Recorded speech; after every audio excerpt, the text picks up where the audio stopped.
Just in case you didn't know, the best project you'll ever work on is you. There's no project that will give you a greater return on investment. There's no project that will give you better relationships, better results, better finances. There's no project that will give you a better life, more than the project of working on yourself. The greatest version of you is waiting for you. But that version will only be realized if you do the work. You must do that work. The problem is, most people aren't willing to put in that work. They sooner pick up a beer before a book, because a book might remind them they have a long way to go. And most people aren't willing to go the distance. What they fail to understand, though, is all those easy and comfortable choices now lead to a harder life later. All those choices that require no brain activity now fry your brain later. All of those choices, little by little, add up to a great big problem later. And that problem is called disappointment. And there really could be no greater pain than that of being disappointed in yourself. The good news is that it is never too late to start working on the best version of you. It's never too late to say, today is the day. Today is the first day of the rest of my life. It's never too late to start reversing all the poor decisions you have made by building new, stronger habits that will lead to new, impressive results. Problem number 2, though, is just around the corner. And that problem is that most people don't have the staying power.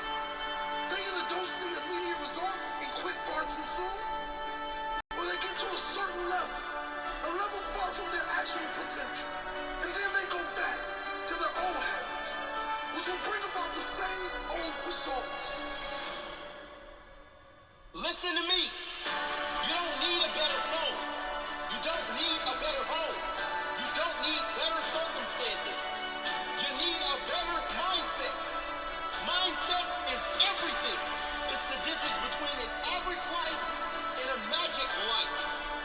The best version of you is waiting for you to claim, but you'll never see that version if you quit. You'll never know your greatest self if you give up. And how sad would that be? You never meeting the best version of yourself because you gave up too soon. Never knowing how far you could have gone. Always wondering what if.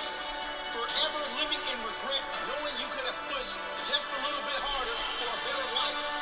Knowing you could have pushed a little harder to set a different example. To break the invisible limit barrier that has stood for generations. You can be the one to break that barrier. You have to decide. There is no greater project you could ever work on than yourself. The better you are, the better everyone in your world is. Your example is seen by everyone you love. Will they see a positive example? Or will they see someone who never pushed for their true potential? Will they see someone who gave everything to be the very best they could be? Or will they see someone who settled for every easy option that was put in front of them? You must fight. You must fight for your best life. Great lives aren't handed out. They don't just appear through Netflix and Facebook. You have to work on you to bring that version out of yourself. And that work is not a one-time thing. It's a lifestyle. It's a commitment. And it's an honor. Start chipping away at everything you want out of your life. And replace those things with only things that make you stronger, better, happier. Develop a daily practice that makes you better. Make that practice a habit by doing it every single day. I mean, nothing can get in the way of this daily ritual you create for yourself. Reading, listening, learning, applying, gratitude, meditation, exercise, preparation, health, wealth, everything that matters to you. This is your new life. This is a new you. The best you are creating. The greatest project you ever worked on deserves priority over everything because it affects everything. Do that work on you.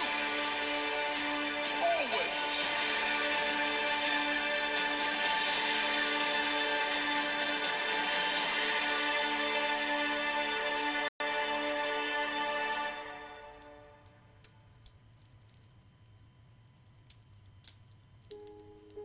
If I died today, would I be proud of the life I lived?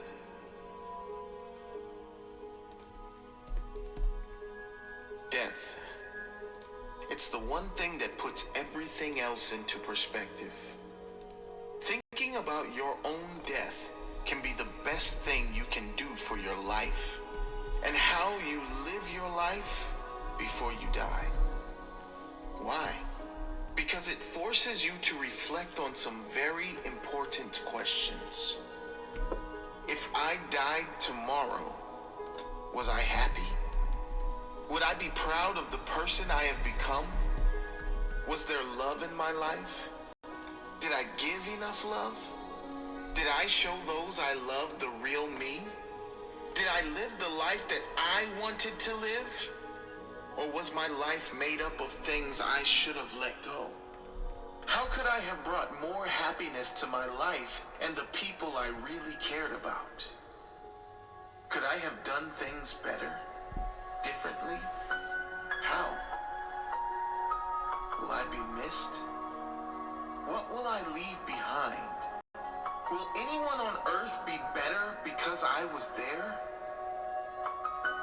Thinking about your own death forces you to self-examine your life and gives you the opportunity to take responsibility for that life, for the areas that you have not been at your best, and therefore the opportunity to decide to do better from this moment forward. Sitting alone with your thoughts and thinking about your passing is perhaps the healthiest thing you can do for your life if you want to improve it. And the truth is, none of us know if we're going to wake up tomorrow. None of us come here to Earth with any guarantees.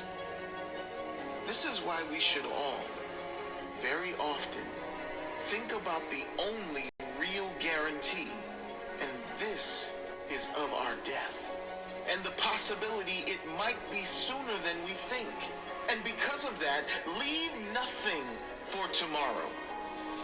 If you don't like... Leave nothing for tomorrow. Do it today. And today is the final day of the FRX Back to the Basics Bootcamp. I hope you are all doing absolutely fantastic. Let me know in the chat where you are following this last part of the Back to the Basics Forex Bootcamp from. And without further ado, let's dive into it.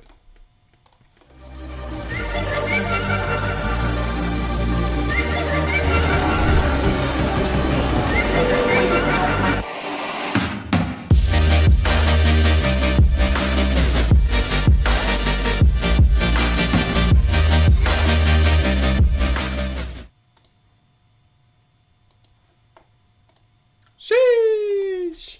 Welcome back to this last and final day of the Back to the Basics Bootcamp. Wow, stumbling over my words there. Welcome to the last day and the last part of the Back to the Basics Bootcamp today. I'm very excited to finish this series off with every single one of you guys.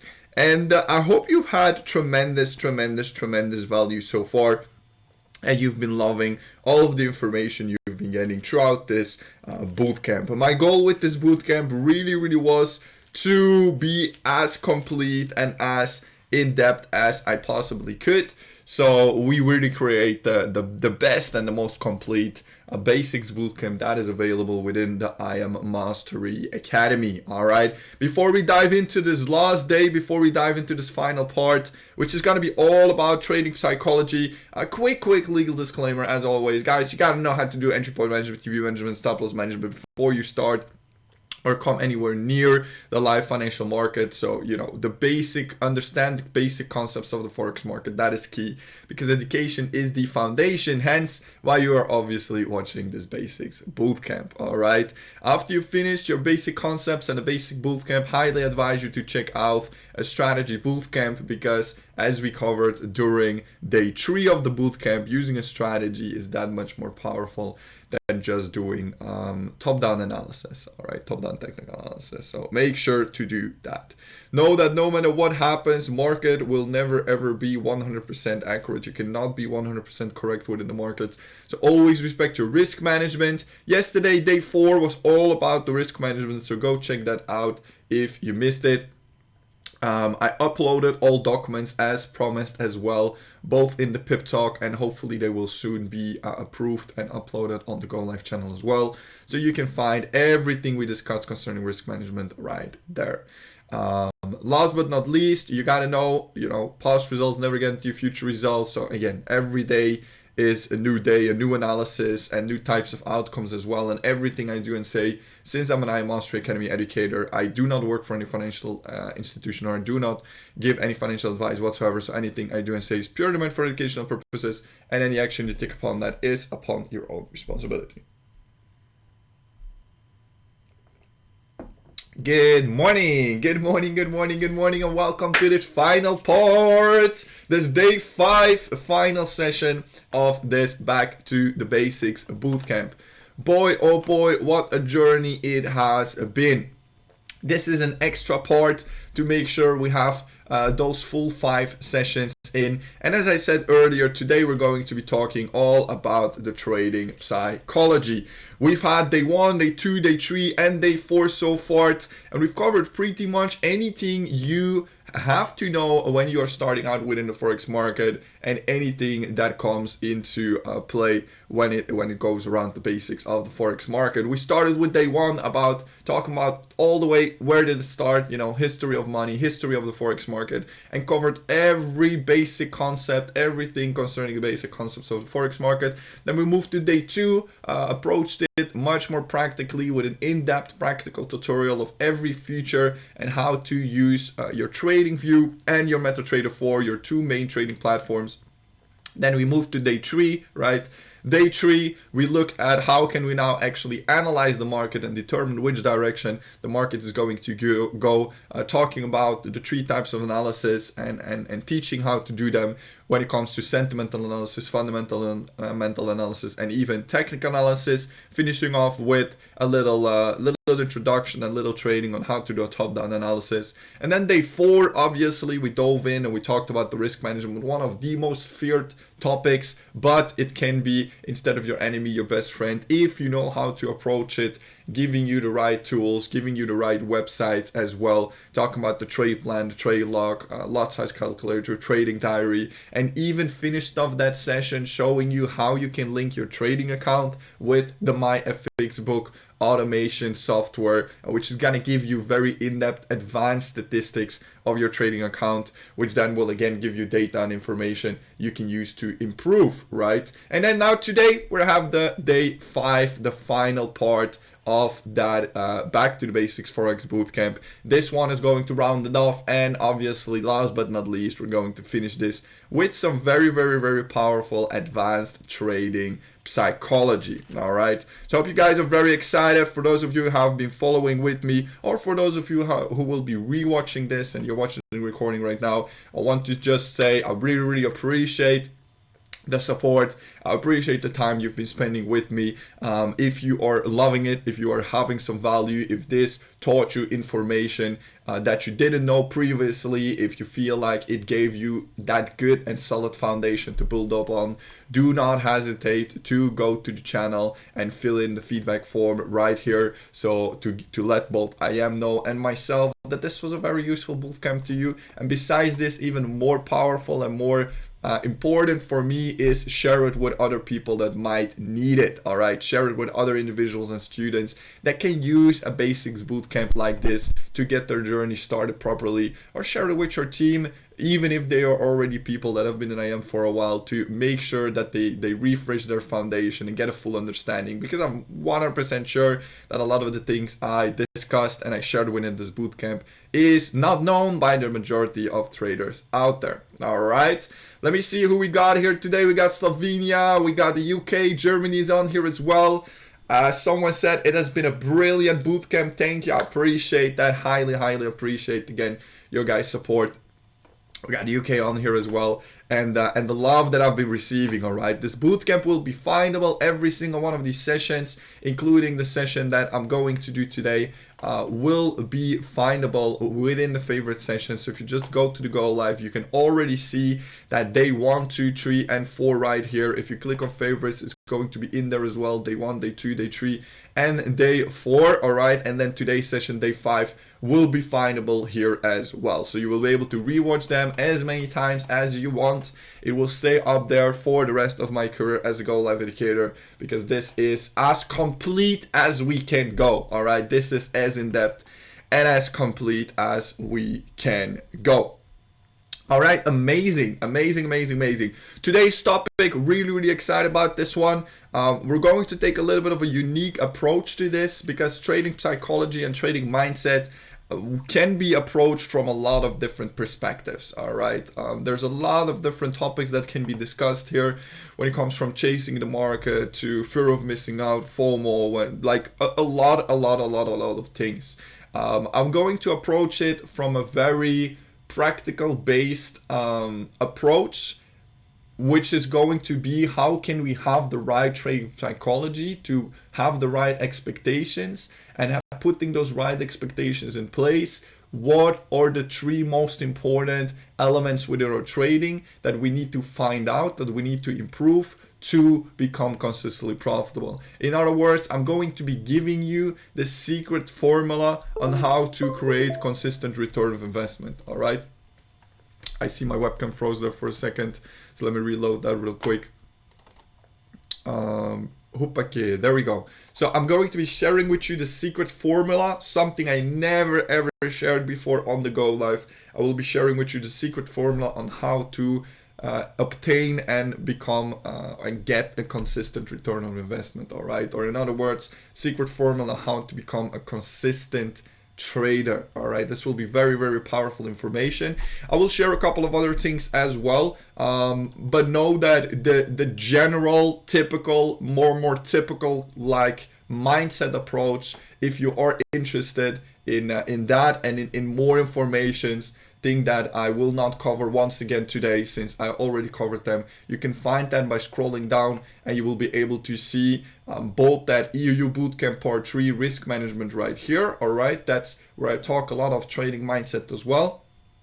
And besides this, I think very important to point out here is that your trading mindset can only be as strong as your actual mindset. All right, so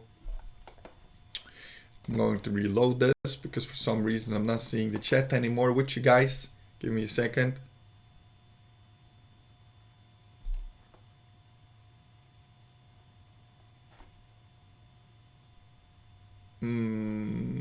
Right. Maybe they did an update here because my chat is gone.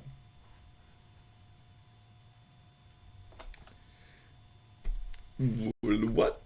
What? Give me a second, guys. I don't know.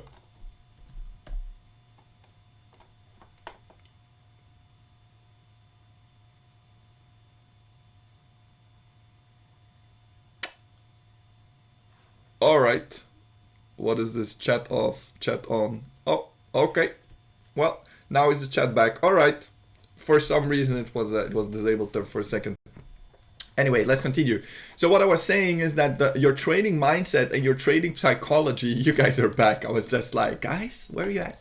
Your trading psychology and your trading mindset can only be as strong as your actual mindset, right? We talked about this yesterday a little bit during day 4 about the risk management. I told you how trading is the most clear mirror you will ever encounter in your entire life, which will give you feedback and information and certain areas of your life, certain areas of your characteristics and your personality that you will need to work upon and that you will need to improve, and that it's not possible to become a disciplined trader if you're not a disciplined person in general in life, right? So how you will be as a character, as a personality, as a person will also be how you will be as a trader. And the same counts when it comes to your trading psychology and your mindset in general, right? We can't expect ourselves to have that trained off trading psychology, that good high level trading mindset if we don't have a developed mindset in life in general. So again, your trading mindset can only be as strong as your life mindset, so to say. So besides this session here in the favorites,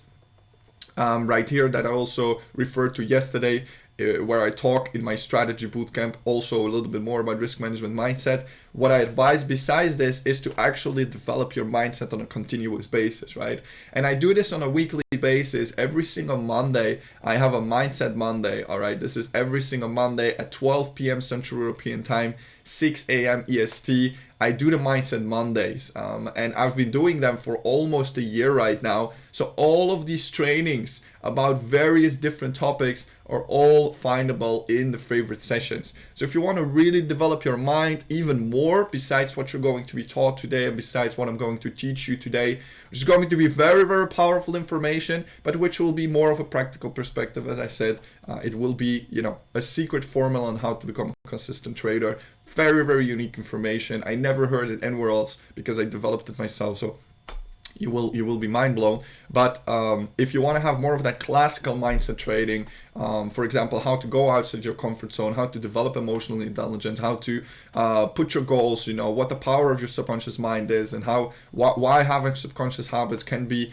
holding you back from your success, although you're taking the actions, what to do about subconscious self-sabotage, and so on and so on, how to create self-mastery, cycles of defensive failure, how to deal with stress. We got guest speakers on here as well. So, I mean, just give it a look, all right? If you need more mindset training, that is the place to be, and I highly advise you to tune in on a weekly basis with me on the go lives, all right? So that was very important to be said right there. So let's talk some trading mindset, all right? Before we dive into the good stuff and before we dive into this secret formula of becoming a consistent trader, which I'm super, super excited to talk about with you guys, I want to point out a couple of other small things, just drop a couple of nuggets, trading psychology wise, all right? So first thing I want you guys to know and to note, and this is super interesting, I actually had a conversation with an IM student yesterday, and that person told me a quote, and I think that was so well put and so well said that I'm going to say it here, and it's a great start. Trading is about probabilities. It's not about absolutes, all right? This is one of the most important things you need to not only understand but accept as soon as possible. It's going to take a lot of pressure away. What I had when I started out with trading is that I have always been and still am up until today a perfectionist. So if I do something, I want to do it really, really great. I focus and I give it my all, and I make sure it comes out with the best result possible, which is also what I've been doing during this bootcamp. I've put heart and soul into this. I've slept on average 2-3 hours every night because I really put everything into this Back to the Basics Forex Bootcamp, all right? And when I started trading, that perfectionism created that kind of expectation from myself that I wanted to get to a point where I was always right within the market, right? Where every setup went correct for me, where every trade went good to TP, where I understood every move that happened within the market. And That is a very, very unhealthy expectation to set to yourself.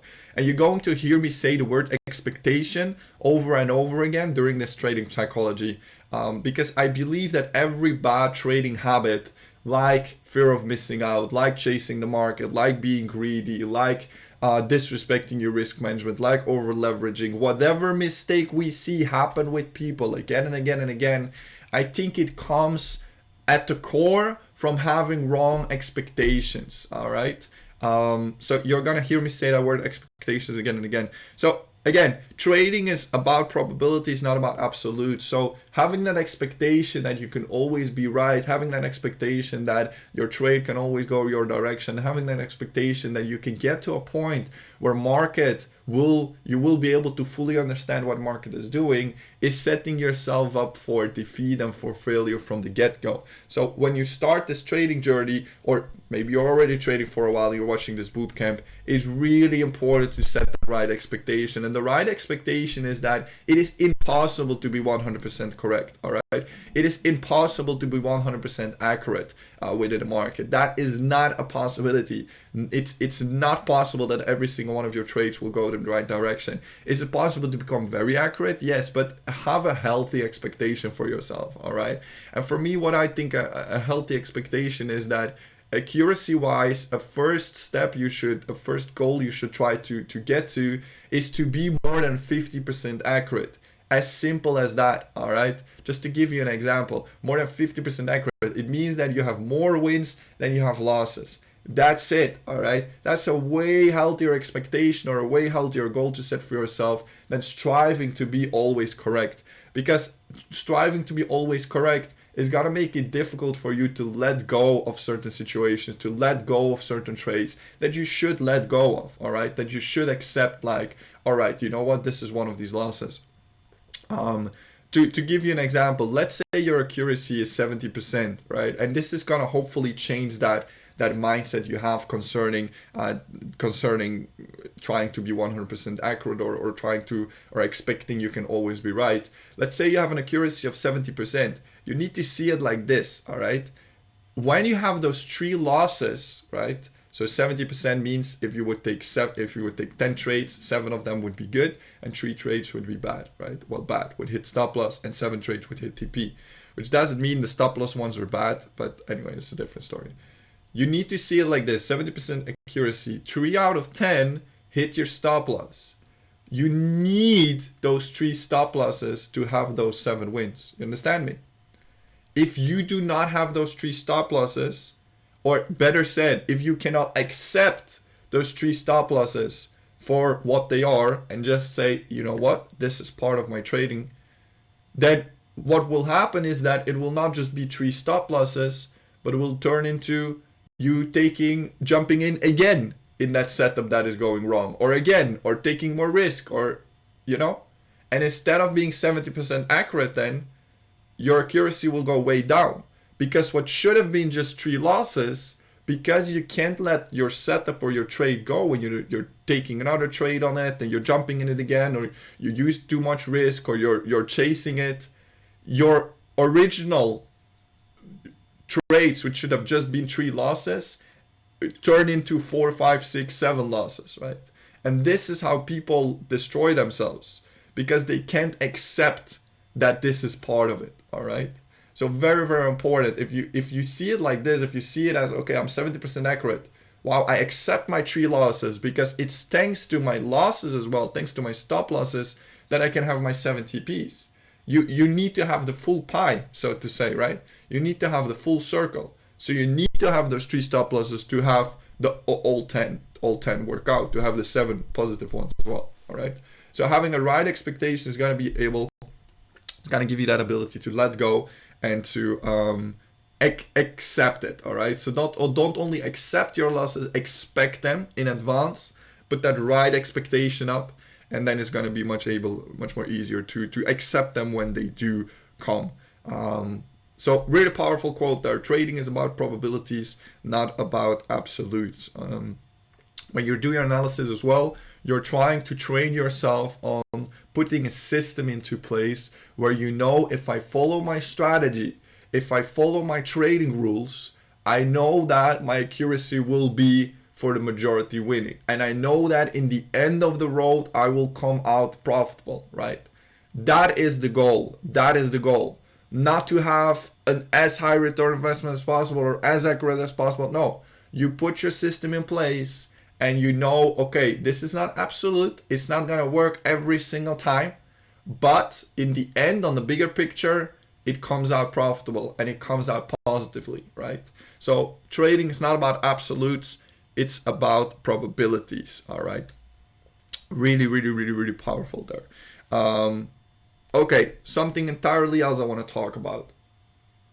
So I'm gonna drop a couple of very specific things that I think are the key, most important trading psychologies, traps to fall into and things to watch out through.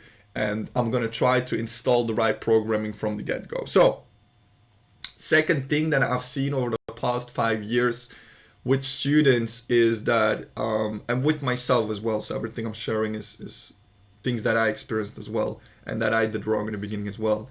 I like to call it the shiny coin syndrome. All right. I like to call it the shiny coin syndrome. Now, what is the shiny coin syndrome? The shiny coin syndrome is the fact that we as people have a tendency to, we have a cognitive bias. All right. We have a cognitive bias within our brain, and that's called the novelty bias. We tend to get a lot of dopamine release. We get to become really, really happy and really, really attracted to experience new things. We as human beings, we desire to have a new experience, to have a new feeling, to have a new emotion, right? And within trading, that outs itself with it as the shiny coin syndrome. And it looks something like people that would jump from strategy to strategy to strategy to strategy. So they see, for example, oh, wait a second, wow, this educator is having absolutely great results. He had a great week. Look at this flyer. He just made a whole bunch of pips. Let me check out what this educator is doing. Oh, look at that strategy. Wow, it's a brand new strategy. I'm so curious how that works. Oh, let me go check out this. Wow, look, I am just created a new tool.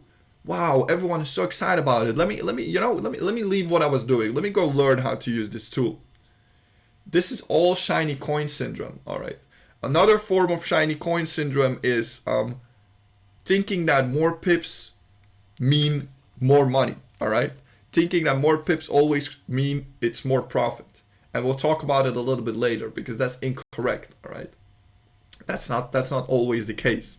So that shiny coin syndrome, jumping from strategy to strategy, from educator to educator, from tool to tool, it's very, very dangerous thing to do because you, first and foremost, you need time to learn any given skill whatsoever, right?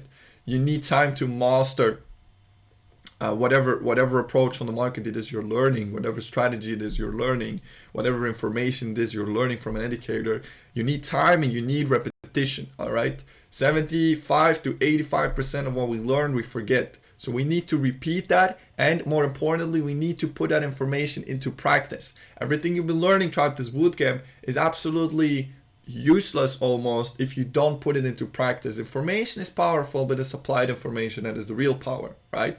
So that means that takes time. So if you're just constantly, you consume some information here, then you consume some information here, you fall into that consuming mindset, right? So you're just consuming, and then you're using the goal lives as this kind of Netflix. This is not going to get you anywhere, all right? Your results are going to come when you start producing. Trading is a practice-based skill.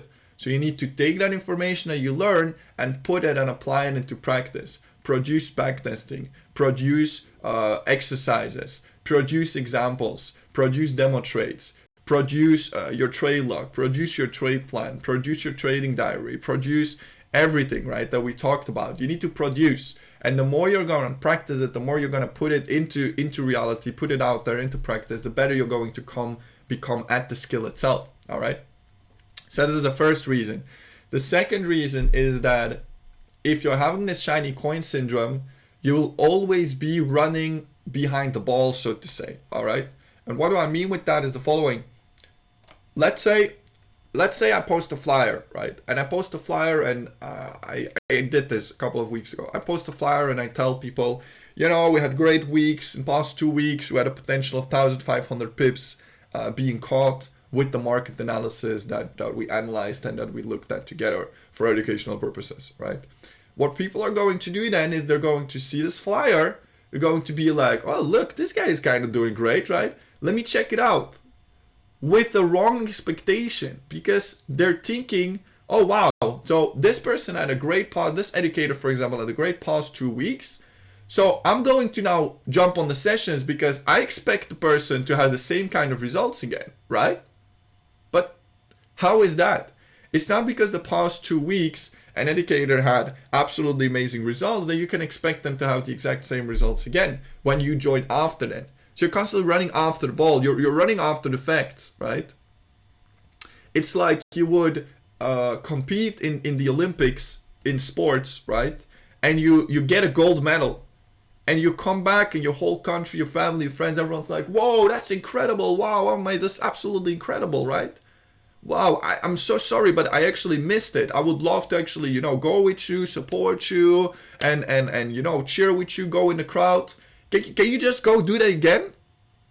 And the athlete is going to look at you and be like, what? Like, it's not because someone just gained a gold medal in the Olympics, so to say, that they're going to get a gold medal again if they try immediately after, right?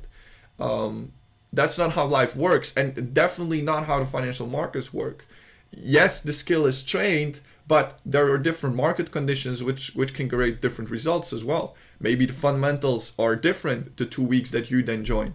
Maybe there are less opportunities within the market overall, right? Maybe the educator just personally has a little bit more of a difficult time or less concentration during the next 2 weeks. So expecting the same kind of results just because you saw a flyer is very, very, very dangerous. And instead of, you're trying to chase the good things and the good results, but instead of that, you're always gonna feel ending up like, how is this possible? They just had great weeks and now I'm just here when there's some losses.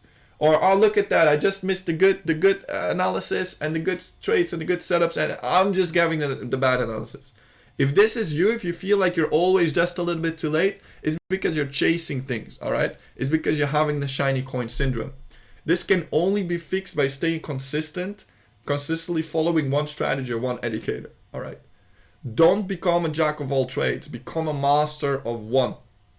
Stick and commit to a strategy, stick and commit to an educator, and you're going to experience both the times that are going a little bit less good and the moments that are going extremely good, right? If you want to be at the start of these great results, gotta make sure you're there in the first place. All right, so really, really, really powerful information. Don't fall for this the shiny coin syndrome. All right, consistency is the key. Consistency is the key.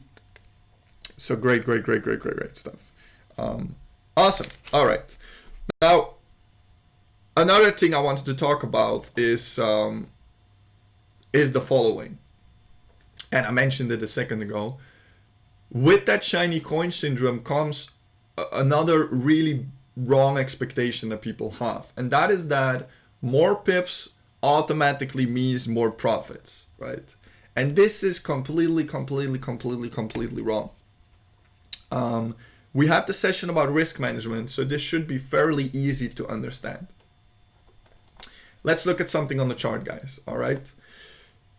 If we look at a currency pair like GBP AUD, right, and we take a look at this, we take a look at a move. Let's say we look on the daily and we take a look what the average candle is, right? We can see GBP, GPY, it's like 160. One of our most volatile pairs. I taught you guys how you can see the daily range of things, right? GBP, GPY, one of the most volatile ones. Let's actually take a look at Euro USD. To have a more average image of what a daily range looks like with a currency pair, right?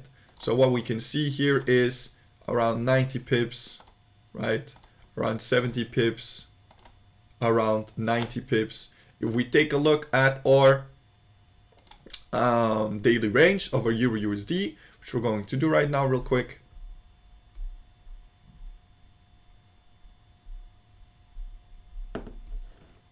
then we can see, there we go. Is it, did it select that? Nope.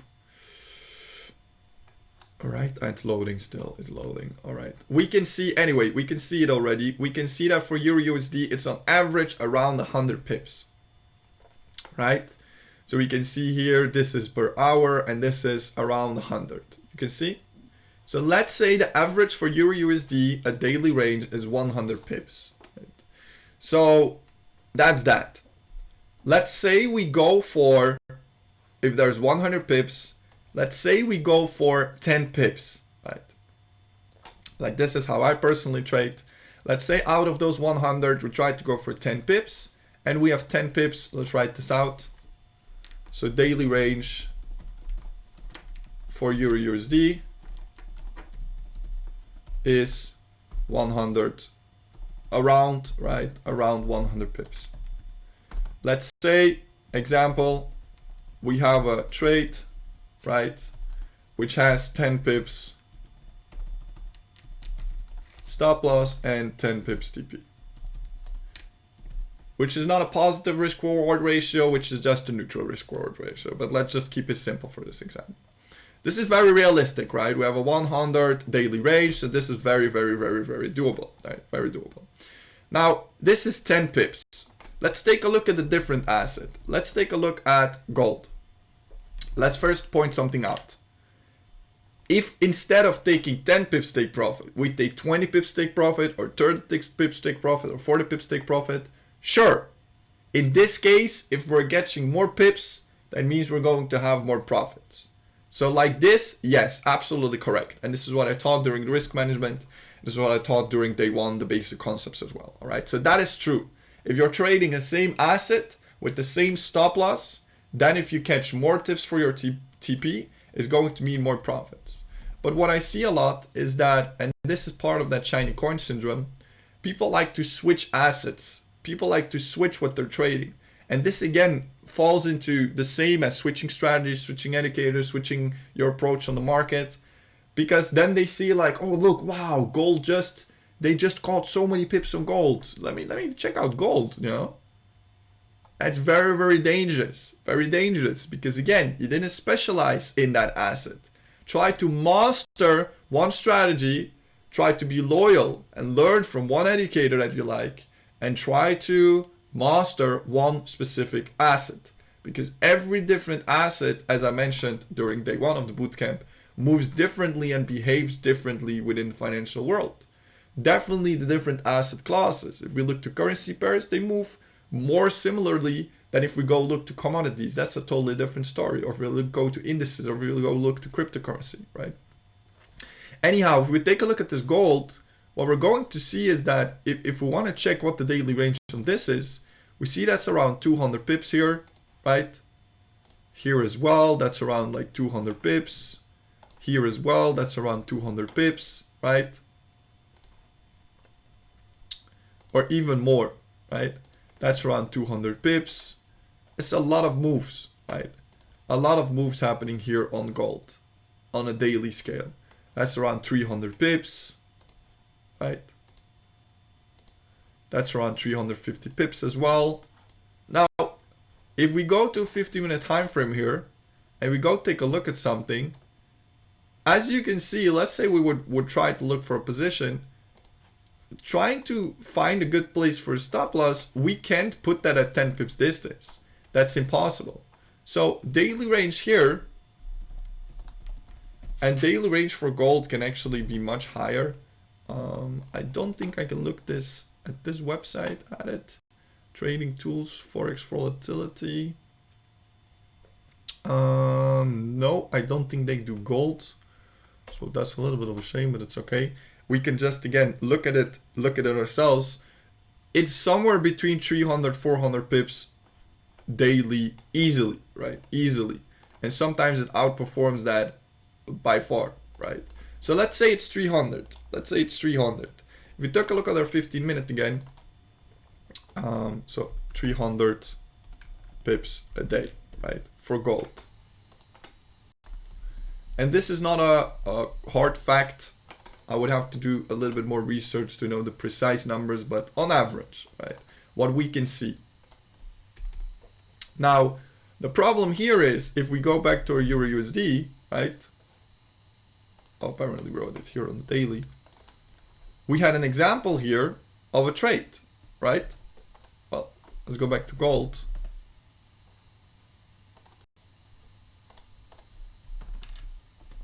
And let's all write it down together so it's not going to be confusing. There we go. Right. We know that this is very realistic for Euro USD because we trade currency pairs, because this is what I do. A 10 pip stop loss, 10 pips TP, very realistic. But when it comes to gold, if we have an example of a trade, what we're most likely going to see is that very easily we can take 50 pips, right? Gold moves almost 10 times as fast as the currency pairs do. So I'll one up you even. A lot of people easily go for moves for 100 pips. TP, right? Easily. But the problem here is that that increased volatility that gold has, right, means that that's not only increased volatility and bigger moves in the direction that you want, it's also bigger drawdown. It's also bigger moves in the opposite direction. So when it comes to having to put your stop loss, that's also going to need to increase, right? So this is just a random example. Which means now at the end of the day that where we have a one-to-one risk reward here, we have a one-to-one risk reward here as well. And although you're thinking, oh look, but look at this, I call 100 pips take profit here, you learned yesterday that doing risk management, your lot size is based upon the amount of percentage of risk you want to take, right? Which, let's say our risk we want is 1%, consistent, and it is based upon your stop loss size, right? So your lot size is based upon your risk, right, plus based upon your stop loss size. And the bigger your stop loss size, the smaller your lot size. So we're going to have a 10 times bigger stop loss here, which means it's going to be a 10 times smaller lot size. To make sure is that 1% risk consistently. If this is confusing you, take a look at day 4 risk management. We literally talked about this, all right? But that's how these things work. So now you can see that if we're trading different assets, we might see in cryptocurrency, oh, thousands pips catched. Yeah, but how much was the stop loss, right? So the question here is, result in this case, right? Result in this case is 1% return of investment, and the result in this case is also 1% return of investment. Is exactly the same, right? Is exactly the same because we're taking 1% risk, which means that if it hits our stop loss, right, or 100 pip stop loss, we want to risk 1%. Now, if 100 pip stop loss is 1%, that means 100 pips TP is also 1%, right? Same here, if 10 pip stop loss is 1%, 10 pips TP is also 1%. Again, went in depth on this and showed you lot size calculator and how these calculations are done during day 4 of risk management. But just refreshing it here. So we can see that although we might lose ourselves looking at the amount of pips and thinking, oh wow, that looks much better, it's part of that shiny coin syndrome, as I like to call it, right? Don't lose yourself in this. More pips does not automatically mean more profits. Unless you're trading on the same exact asset and unless you're trading with the same exact stop loss. If again, we decide to trade on Euro USD and we catch 30 pips TP with the same 10 pip stop loss and the same 1% risk we want to take, then yes, our profits will be higher. But trading different assets is going to be a completely different story because increased volatility means not only a bigger TP in pip size, but also a bigger stop loss, all right? So really important. What to do with this, or a good tip to give indicator performance, if you want to compare how a tool works, if you want to compare which asset is better, then don't look at the amount of pips, look at the return of investment. What is the difference in return of investment? Because 200 pips on currency pairs can mean 20%, and I'm just saying 500 pips on gold can mean only 5%. So in this case, you would think the gold performed better and the person that traded gold did better, but they actually did worse. You understand what I mean? So don't look to the amount of pips, look to the return of investment. Now, something else. So that's that, all right? That's that. We talked about the shiny coin syndrome so far already. We talked about how trading is all about probabilities and not about absolutes.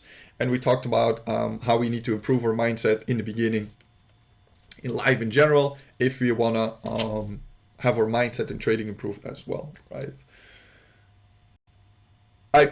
I said multiple times to you guys already, you need to practice, you need to put it into practice, you know, you need to do it. I wanted to just simply touch upon this one more time. If you start learning with an iMastery Academy, your goal is most likely, or hopefully should be, to become an independent, successful trader. If you're having that shiny coin syndrome where you're constantly chasing the most amount of pips, as we've explained, is not useful, or that educator you think is best, or the tool you think is best, or strategy you think is best, what's going to happen is you're going to become fully dependent on that educator, on that tool, or whatever it is. If you choose to dedicate yourself to one strategy, one educator, I'm not saying to only follow what this person is doing. I'm saying to stick to one stream of information, since there are so many different approaches to the market. So you're most likely more likely to confuse yourself if you learn from an amount of different people the whole time. Which doesn't mean that you should become dependent on that educator, or become dependent on that tool, or become dependent on something, right? Your goal is to become a fully independent trader, which means that you understand how to do the strategy. You understand how to find opportunities in the market. You are capable on yourself to apply the right risk management. You are capable to do the trade plan, the trade log, trading diary on yourself, right? That's what a consistent independent trader looks like. And that's ultimately the goal you want to get to. Because I can tell you, if you want to become a consistently profitable trader, the only way to do this is to become an independent trader, to become a trader who is in control of what he does. Someone that understands, okay, I'm trading this asset for this reason. I'm going to have these trading rules in place and I need to follow them and respect them because of this, right? I need to approach the market in this way. I need to apply my strategy like this. I have these list of exceptions which I need to take into account.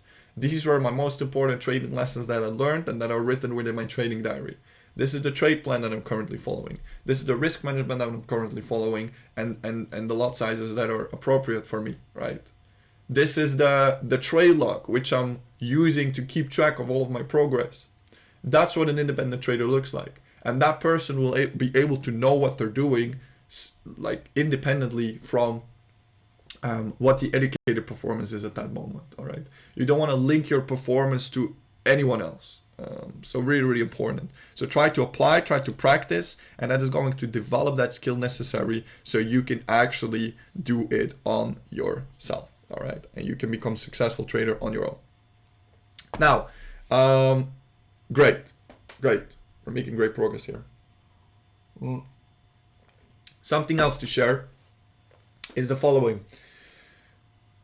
Who has had this that you're like, oh, there's another trade. Oh, there's another trade. Oh my God, I don't want to miss it. Who has ever dropped in the chat like, wait, what is this? Was the trade dropped? What is this? What is the analysis? Can I have the screenshot? What did you see? What do you think about this? I'm seeing somewhere here, right? Stuff like this. What we like to call chasing the markets, right? Or chasing the trades, or chasing, right? Fear of missing out. You're afraid you're going to miss out on the information which is shared. You maybe were just too late for the notification of your pip talk, or just too late for notification of the application of the tool you have on your phone. Like, oh no, I'm gonna miss it. I need to be fast, right? Let me know in the chat box if any of you have had this. I definitely had this. All right, definitely had this in the past. Someone said stream is gone. No, stream is running real smooth. Oh, it went away there for a second. Well, I'm happy it's back. Had hard to learn on with the beginning. Yeah. I had this as well. So I had this. If you've had this fear of missing out, if you've had this feeling of I need to be quick, if you've had this feeling of chasing, right? If you've had this feeling of like I need to take as many trades as I possibly can, that means you're trying to have quantity over quality. And that's not the way to do it. I'm here to tell you today that one of the biggest trading psychology changes you need to make is to understand that to be a very, very good high-level professional trader, you need to choose quality over quantity when it comes to your trades, when it comes to your setups, all right? Any professional, highly successful trader I've ever met trades a lot less than a beginning trader thinks he needs to trade. So if I have people starting out, they tend to think that they need to be taking 10 trades a day, right? Including myself. I was one of these people. I thought, somewhere between 10 to 20 trades a day, that's what I should aim for. That's crazy, all right? When it comes to professional traders, a lot of them only take 1, 2, 3 trades a month, right? Now, I'm not saying that you only need to take 1 or 2, 3 trades a month. It highly depends on what is a comfortable trading style for you. Some of you will be swing traders, and this is exactly how you will be trading, and that's fine, right? Some of you might only take a couple of trades for half a year, right? That's a possibility. I have a very good friend of mine who is a successful trader like this. That works. I'm a scalper, for example. I like to take more trades. I like to take a couple a day. But you should always choose quality over quantity. The goal is not to have as many trades as possible, because it doesn't mean that if you take more trades, you're going to have better results. Most of the time, if we overdo ourselves, we're going to destroy the progress we made.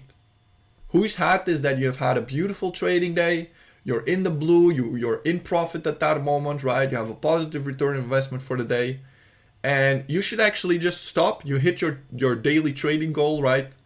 But you see this one more opportunity. You're like, let me just get this one more. And just this one more. And this one more, right? And that's what messes it up. Or you feel like, woo, I'm good, You feel like there's two modes within trading when you start out. You feel like either like, wow, I have no idea what's going on, right? Or you feel like, I am the trading god of the markets obey me, right? It's kind of one of these two state of minds you're in, and you want to avoid both of those. You don't want to feel like you have zero idea what you're doing, because again, you should expect a loss. And this is kind of what happens. People take a loss, they're like, I don't know how it works, I don't know what to do anymore, nothing works, right? And this is one of my other tips a little bit later on. One bad trade, one trade that hits stop loss, we already talked about it. Trading is not about it's not about absolutes, it's about probabilities. You cannot be 100% accurate. And one bad trade or one bad week does not mean you're a bad trader. It does not mean your strategy doesn't work, right? It's a part of your trading. It's part of it, right? Talk more about it a little bit later. So you shouldn't feel like you don't know what's going on, but you also shouldn't feel overconfident because you took some wins. You're like, look at me, I have 2 TPs, I know what the markets do, and I can predict everything, right? That's kind of what we fall into. We fall into one of these two mindset states in the beginning. It's very, very, very, very dangerous. And something to prevent you from that is again, remembering you want quality over quantity. More does not mean more. Less is more, all right? Less is more, as they say. A good question or a good tip I can give you to keep yourself in check is ask yourself the question. If you're looking at a setup, if you're looking at an opportunity, if you're looking at a trade, ask yourself the question. Look, if you would only have one trade that month, you could only execute one. Would this be the trade? If the answer is no, then don't take it. If the answer is yes, then take it. You should try to aim to go only for those setups and those analyses which you're 100% sure about, which you feel great, which you feel confident about. if there's some kind of doubt, if there's some kind of level of uncertainty, you shouldn't take it, because you know what feels bad? Not necessarily that if it would hit stop loss, it feels bad when it hits stop loss that you felt that you knew that somewhere. You're going to be like, I kind of knew it wasn't a good one. And you want to avoid that feeling, right? So if something isn't right, or something isn't according to your strategy, you're like, everything's correct, but this is kind of not correct. No exceptions, right? You don't take it, you move on. There's enough opportunities. Again, remember, we're a fisher when it comes to trading, right? We want to wait, and we want to wait for the right opportunity for the best trade to come to us, right? We're taking only the best of the best. It's like you're making a bouquet of flowers, right? You're making sure you take the best flowers. You just leave the rest for what it is. That's fine, right? That's kind of what we're going to do when it comes to trading. Quality over quantity, all right? Next mindset tip I want to give you is you need to understand that this trading journey you're on, it's a marathon, all right? It's not a sprint. The skill you're learning right here, and you've been learning watching this Back to the Basics Bootcamp, which I hope you found a lot of value in, right? I hope you're enjoying it. You need to understand that this is a marathon. It's not like you watch this bootcamp, all right, next strategy, all right, I'm done, let's go, life changed, multimillionaire, right? Again, that is a wrong expectation. You need to understand that learning any type of skill, psychologists agree that on average, mastering a skill takes you more than 10,000 hours of practice, all right? This is applicable to any type of skill whatsoever. And we did a full session in this in the Mindset Monday, so you can take a look at that. It also applies to trading, which means that don't expect to have mastered this in a week or in a month or even 3 months, right? Know that this will be a marathon, which doesn't mean that in the meantime you cannot generate yourself some type of results. And that's the amazing thing about it, right? Because when we go to school, for example, for some reason when people go study, and they go study to become a doctor, and they go study for 6-7 years without getting any pay, without getting any compensation, without having any guarantee of, if there will be job availability afterwards, they're still prepared to go put in those 6 years. So when it comes to go study to get a degree, people understand, yeah, sure, this will take years of time, right? But then when it comes to trading, which is a skill where while you're learning, you can be earning, for some reason people expect themselves to have mastered that skill in an unrealistic short amount of time. That's impossible, all right? If you would want to learn to play piano professionally, are you going to give yourself like a month? And if you're not a professional piano player, you're going to say, this is a scam, it doesn't work. What do you mean? How is piano like a scam? No. You just didn't practice enough. You didn't put in enough hours. Understand? This is learning any skill is doing a marathon. It's not that sprint, right? It's not the sprint you think it is. So changing that expectations from the get-go, changing that expectation into, okay, going to master the skill, and I'm going to put in the effort and the time and learn until I'm there. And even then, beyond. Because you'll always stay a student. I continue to update my knowledge, and I continue to educate myself on a daily and weekly basis. We never want to stop progressing, not only as a trader, but as a human being. The moment you think you know it all, you know nothing at all anymore. And the moment you think you're too big for the small things, you get too small for the big things, right? So see this as a continuous process. Of course, your goal is to gain some types of results, right? But you need to understand that results are the last step of progress, all right? So just focus on getting that progress in. Focus on developing that skill. Let me ask you a question. Imagine tomorrow you wake up and in some magical kind of way, you got the experience of 20-year professional trader. So you know exactly what to do, and you are now consistently profitable. What is the next step in your trading journey then? Let me know in the chat box.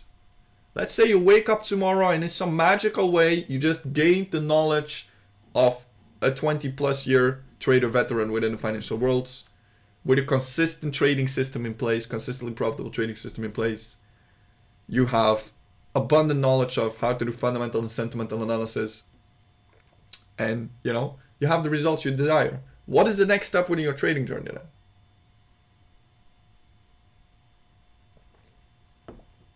Let me know in the chat box. I think there's a small delay. The answer is, while you guys are probably typing down, I'm going to say it already. The answer is that there's no next step. All right? There's no next step, so to say, in your trading journey. Yeah, sure, you keep on educating yourself, you keep on learning always, but achievement-wise, what is the next step? If step 1 is achieving a basic understanding of the Forex market, understanding the basic concepts, and step 2 is understanding risk management, and step 3 is learning a strategy, and step 4 is, so to say, if those are all the steps, then what step comes after you being consistently profitable? None, right? It's the last step of progress.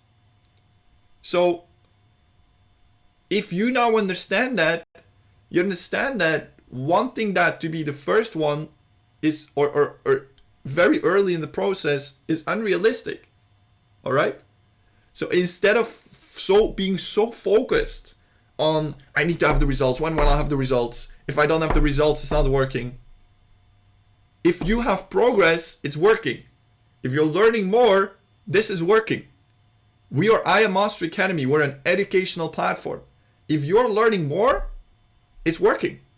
If your understanding of the markets is growing, it's working. If your skill step by step is becoming better, it's working, all right? You're having progress.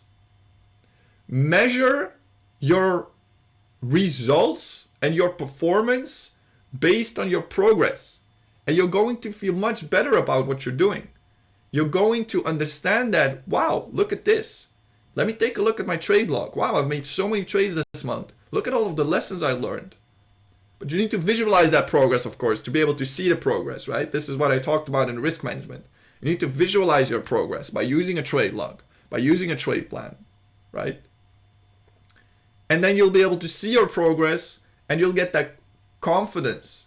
You'll get that positive reinforcement that yes, indeed, you're walking forward, closer and closer towards the end goal, which is having the results, right? So just to reiterate again, results are the last step of progress. So just focus on the progress, focus on developing that skill, and focus on walking that path.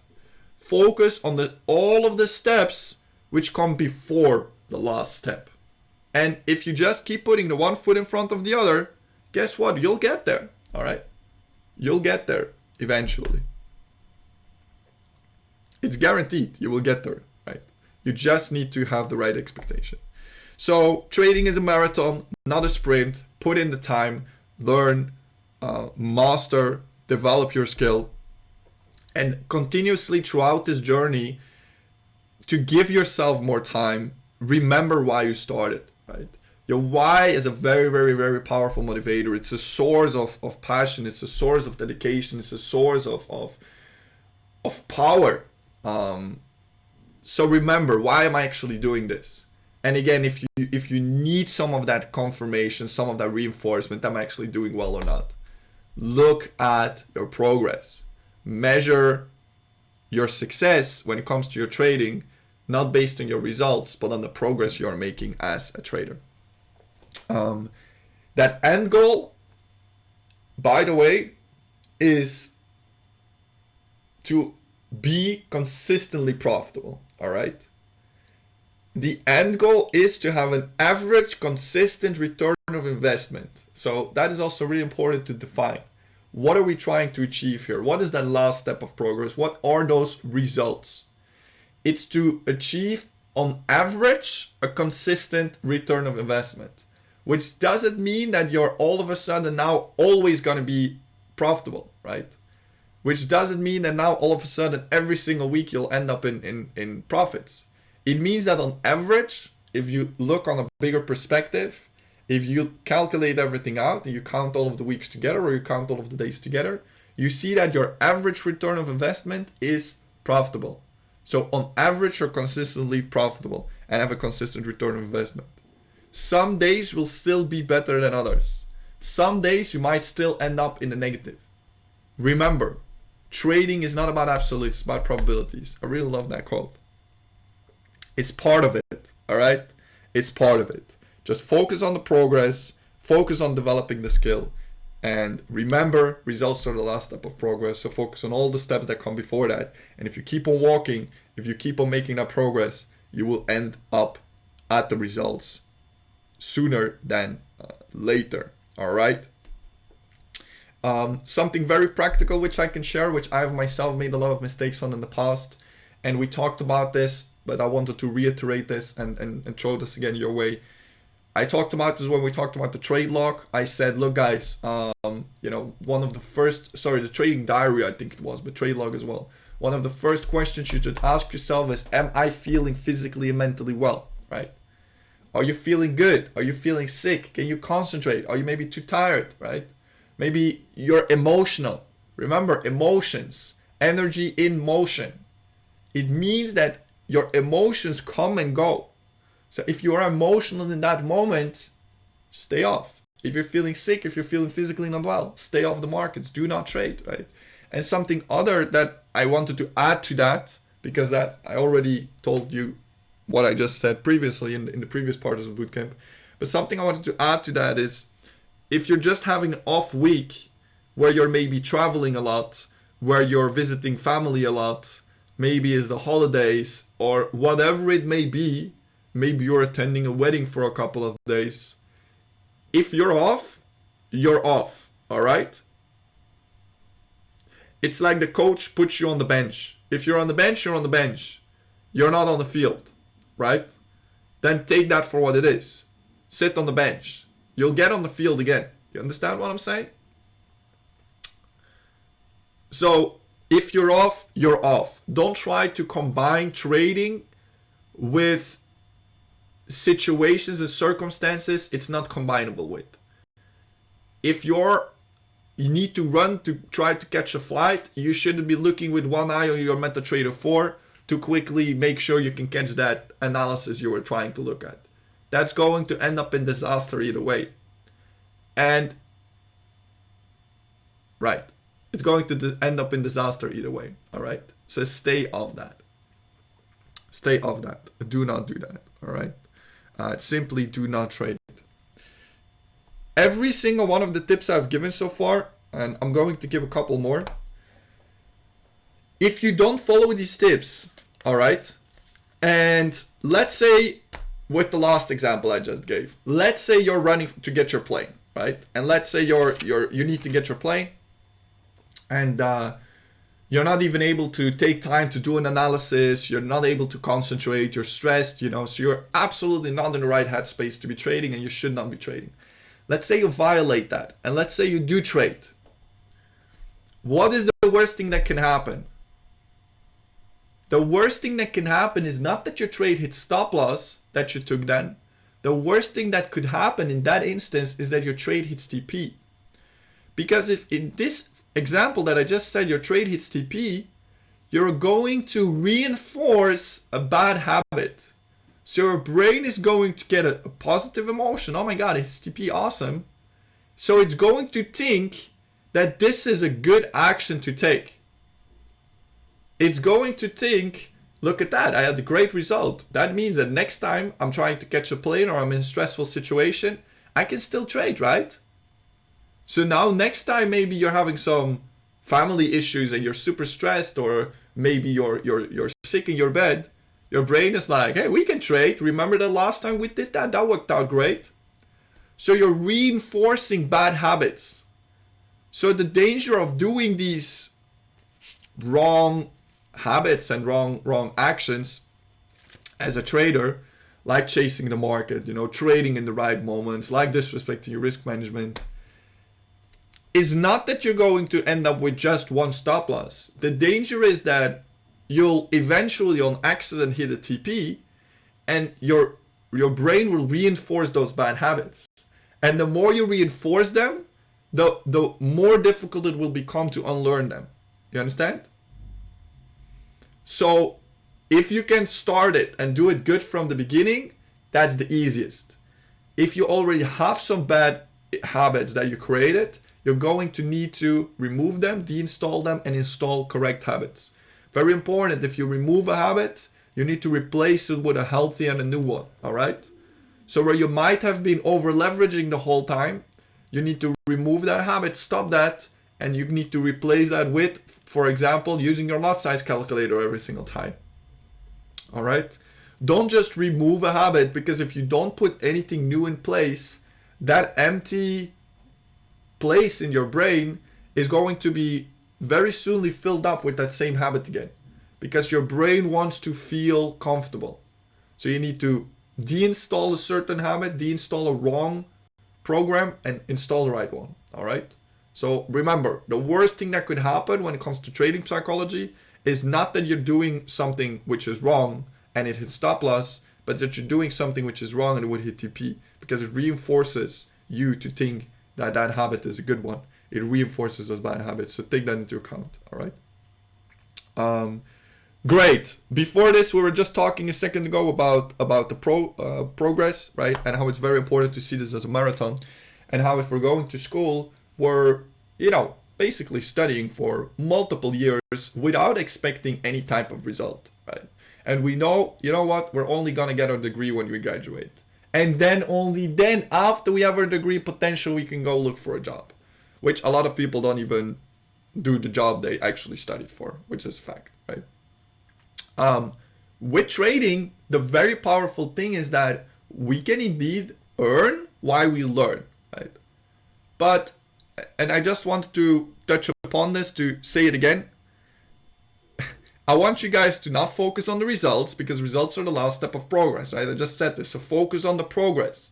Measure your level of achievements by looking at your progress as a trader, not at your results. If you think about the concept, learn and earn, it's true, you can, right? But ask yourself, what is the most important thing that you're earning? It shouldn't be profits. Learn and earn in the beginning should be earning knowledge, earning value, earning skill, earning experience, and so on and so forth. All right? So when it comes to learn and earn, try to redefine that for yourself and understand that it's not about just earning the money. It's about earning all of these other things as well. All right, so just want to throw that out there, because I love it when people say, yeah, trading's the best, you learn and earn. Yeah, sure, you earn a lot, right? You earn insight in how you are as a person. You earn valuable feedback on which areas you should work on for yourself and in your personal life, right? You earn a lot, sure. You earn a lot more than just the profits though. If you're just going to be so focused on only that specific area, you might find out that trading is you might even come to the conclusion that trading is not as rewarding as you expected it to be. But if you see it for what it truly is, and you can realize all of the different things you're earning, you're going to see how incredibly valuable it is. Priceless. All right. Great. As I mentioned earlier, one bad trade or bad week does not mean you're a bad trader, right? We said it earlier, trading is not about absolutes, it's about probabilities. It also does not mean the strategy doesn't work. So many students think this in the beginning. They're like, oh, but I learned this strategy, so wait, why is this a wrong trade then? Because not all trades will go good. There's no strategy which, will give you that 100% accuracy. It does not exist. It does not exist. Some strategies, sure, are more accurate than other strategies, and you should find yourself a strategy which is comfortable for you, definitely. And this is also that, this is the step that I recommend you to do after you finish this part. Go, review the information that you learned during this Forex Basics Bootcamp, apply it, make sure to rewatch the parts that are necessary for you, ask questions if you have any questions, and after this, go find yourself and implement the strategy. You're more than welcome to learn my scalping continuation strategy, which has a pretty decent high accuracy, or you're welcome to learn any other strategy on the platform you want. But you need to understand that no strategy is going to give you that 100% accuracy. Again, expect those losses to happen. And if you have a bad trade, it doesn't mean the strategy is wrong or it doesn't work. It just means that that's part of it. That's going to happen. That's going to happen. It can mean that maybe you applied the strategy wrongly. Possible, right? So if you're learning a new strategy in the beginning, very high chance that maybe you did something wrong. Either you did something wrong, or if you did everything correct, it is possible that it was just one of the trades that market went against us, even although the strategy was applied correctly. All right. So expect a loss to happen. Remember, if we have that 70% accuracy, as I explained earlier, we need the 3 losses to have the 7 wins. We need both the losses to have the wins to have the complete pie, right? For the rest, another tip that I can give you is to help with this is look at a bigger perspective. All right, look at your results on a bigger time frame. And I talked about this already when I said that the goal is to have an average profitable return of investment, right? On average, a consistent positive return of investment. If you look to your trades as well, and if you look to your accuracy as well, look at these things from a bigger time frame. It will give you more possibility to let go of a specific trade that you're focused on. Because oftentimes what I'm seeing is that people and students, and myself included in the beginning, get so zoomed in on this one trade. They're like, but it needs to go good. So then they're trading it again. They take a stop loss on it. They jump in it again. Worst thing you can do if you take a stop loss on a trade, do not trade that asset again. You just took a stop loss. It means your analysis was wrong, right? Or people move their stop loss, never move your stop loss. You're disrespecting your risk management. Or people remove their stop loss. Worst thing you can do in your entire trading career if you're doing this. I'm sorry, but you literally didn't pay attention to anything, right? So all of these things is because people are too attached. They marry the setup, right? They marry the trade, so to say. They want this one setup, this one trade to go good. But that's not what trading is about. Trading is about looking at the bigger picture and from a bigger perspective realizing that, this is my accuracy. These are my results on the bigger scale. I can have a bad day. I can have this trade go bad, right? Because if you have a good accuracy, that's going to be fine. 3 out of 10 is going to go wrong, but the other 7 will go right. I'll tell you even something else, which I said earlier as well. You need to let it go to have that same accuracy that you desire. It's because you can't let go of your losses in the moment, and because you get too attached to it, that one loss turns into a much bigger loss than it should have been. All right. So let go of it. And for me, again, letting go of it is easier to do by realizing and expecting the results, realizing, all right, this is part of it. This bad trade doesn't mean I'm a bad trader at all. And by looking at my results from a bigger time frame, by putting it into perspective, it's kind of the same we do in life. How do we deal with a tough situation? Let's say you're having a discussion or a fight with your loved one or with a friend or with anyone you really care about. When we're in there, we're really emotional. We're like, no, this is my opinion. No, I'm right. No, you're wrong. No, right? Because we're so focused. At least that's what a lot of people do. I try to stay away from this, right? But also not perfect, obviously. This is what a lot of people fall for. And the best thing you can do when you're in this kind of situation is taking a little bit of distance. Look at it from a perspective. But wait a second, what is the other person's perspective into this? What is the other person feeling right now, right? What could I have maybe done that might have hurt the other person in this instance? What what does anyone else think about this? Maybe get a third perspective into this, right? And that helps you to reevaluate what is actually going on, and it helps you to take distance from your emotions as well. This is why we work with the trading diary. Remember, if we diary about our feelings, about our emotions, it puts them into perspective. We're able to take a distance from them, and we're able to reevaluate them, right? That's what we talked about during the risk management session. If you didn't see it, go have a look. It's exactly the same here. If you look at your results, put them into a perspective, right? Look at your results from a bigger time frame, and it's going to help you realize, you know what, this is just one trade, it's fine. It's completely fine, right? Yes, it might take some time, but it's the amount of time that your trading takes, to be fairly honest, is, in my opinion, nothing compared to the amount of time a lot of other skills can take to learn. And it's nothing compared to the time that you might put into working for someone else. Because all of the time you put into working for someone else, now you've developed a skill which you're only applying for someone else. Don't forget this. What you're learning here is solely and purely for you. You're developing you, right? You are becoming a better trader for you. You are becoming more developed for you. You're training your mindset for you. So the more you're growing, the better performance you're going to have. That's for you. That's not for your boss or for anyone else. That's the power of being an entrepreneur, what being an entrepreneur is. You're your own boss, right? So don't forget this. Don't forget this, all right? So great stuff here. Yes. Let go of a specific trade. Let go of a specific situation you're focused on. And it will give you much better results. We hold on to those bad traits as well because we have those wrong expectations, right? It's because we expect wrongly that we could be 100% accuracy. It's because we expect that we need that trade to go good to have a good result. No, we don't. We don't need every trade to go good to have a great result. You understand what I'm saying? Let me say that again. For the people in the back. We do not need that one specific trade you're so worried about to go good for you to have a great trading result. If you respect your risk management, you respect your trading rules, you respect your strategy, that's fine.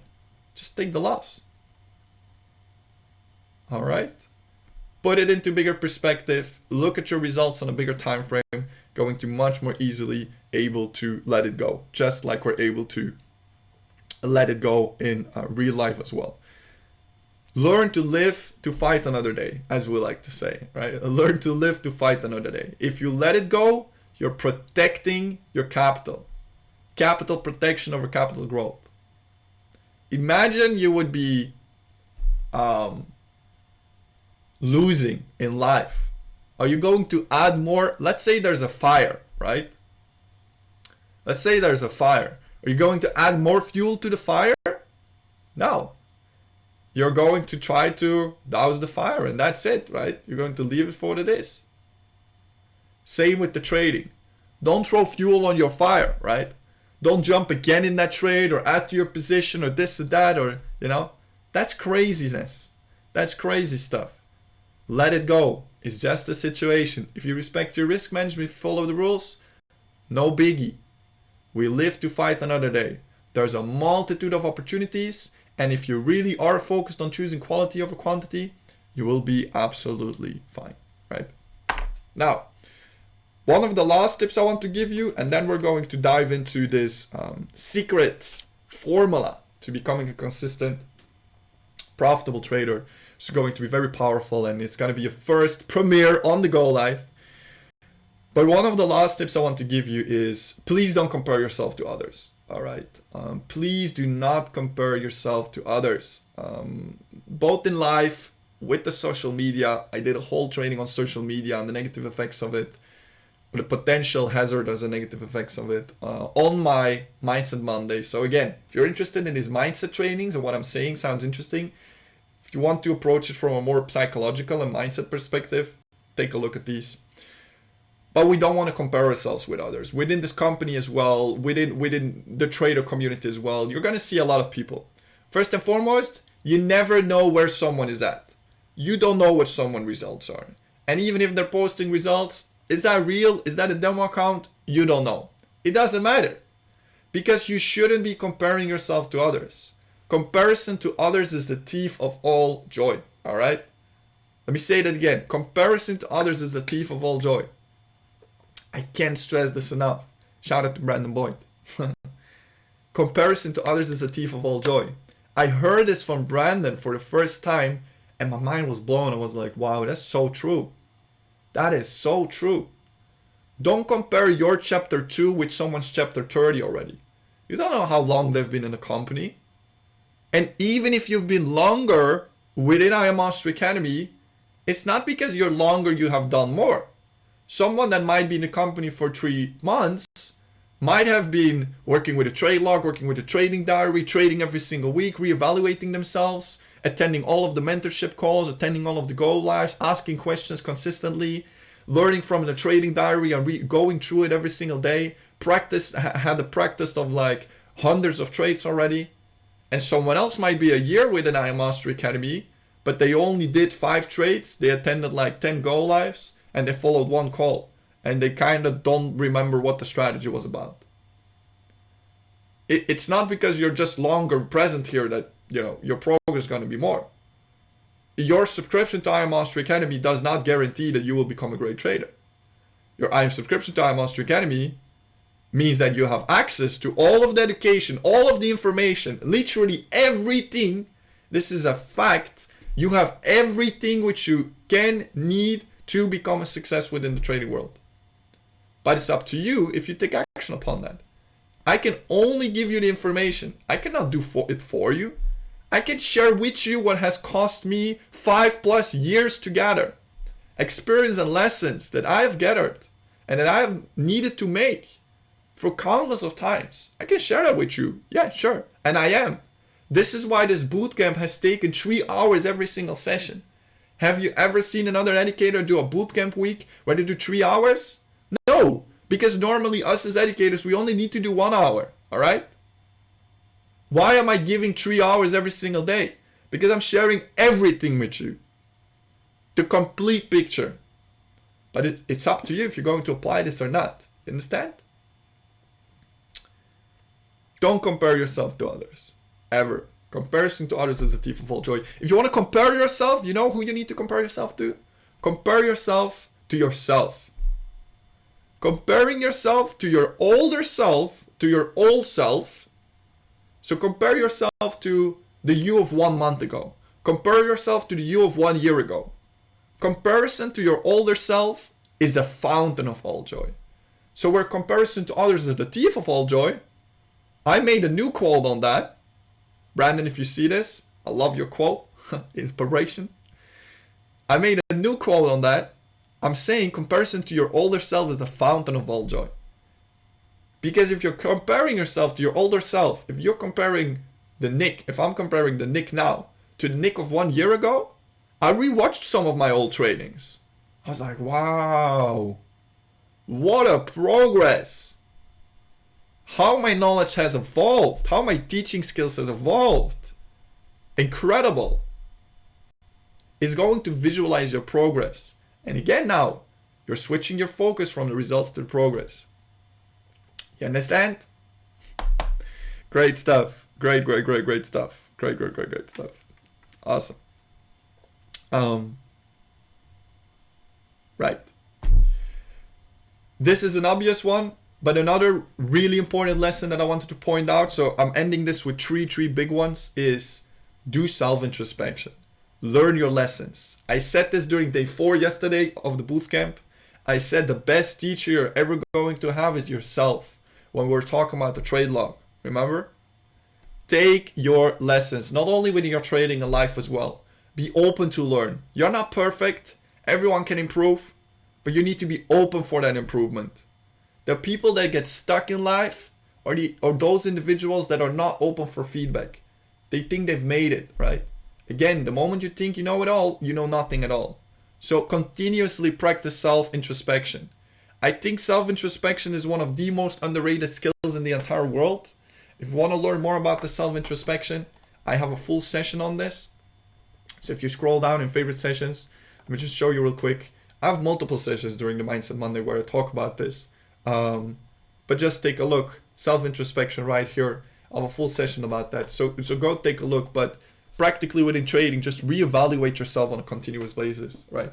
Work with the right tools that I showed you within the risk management training.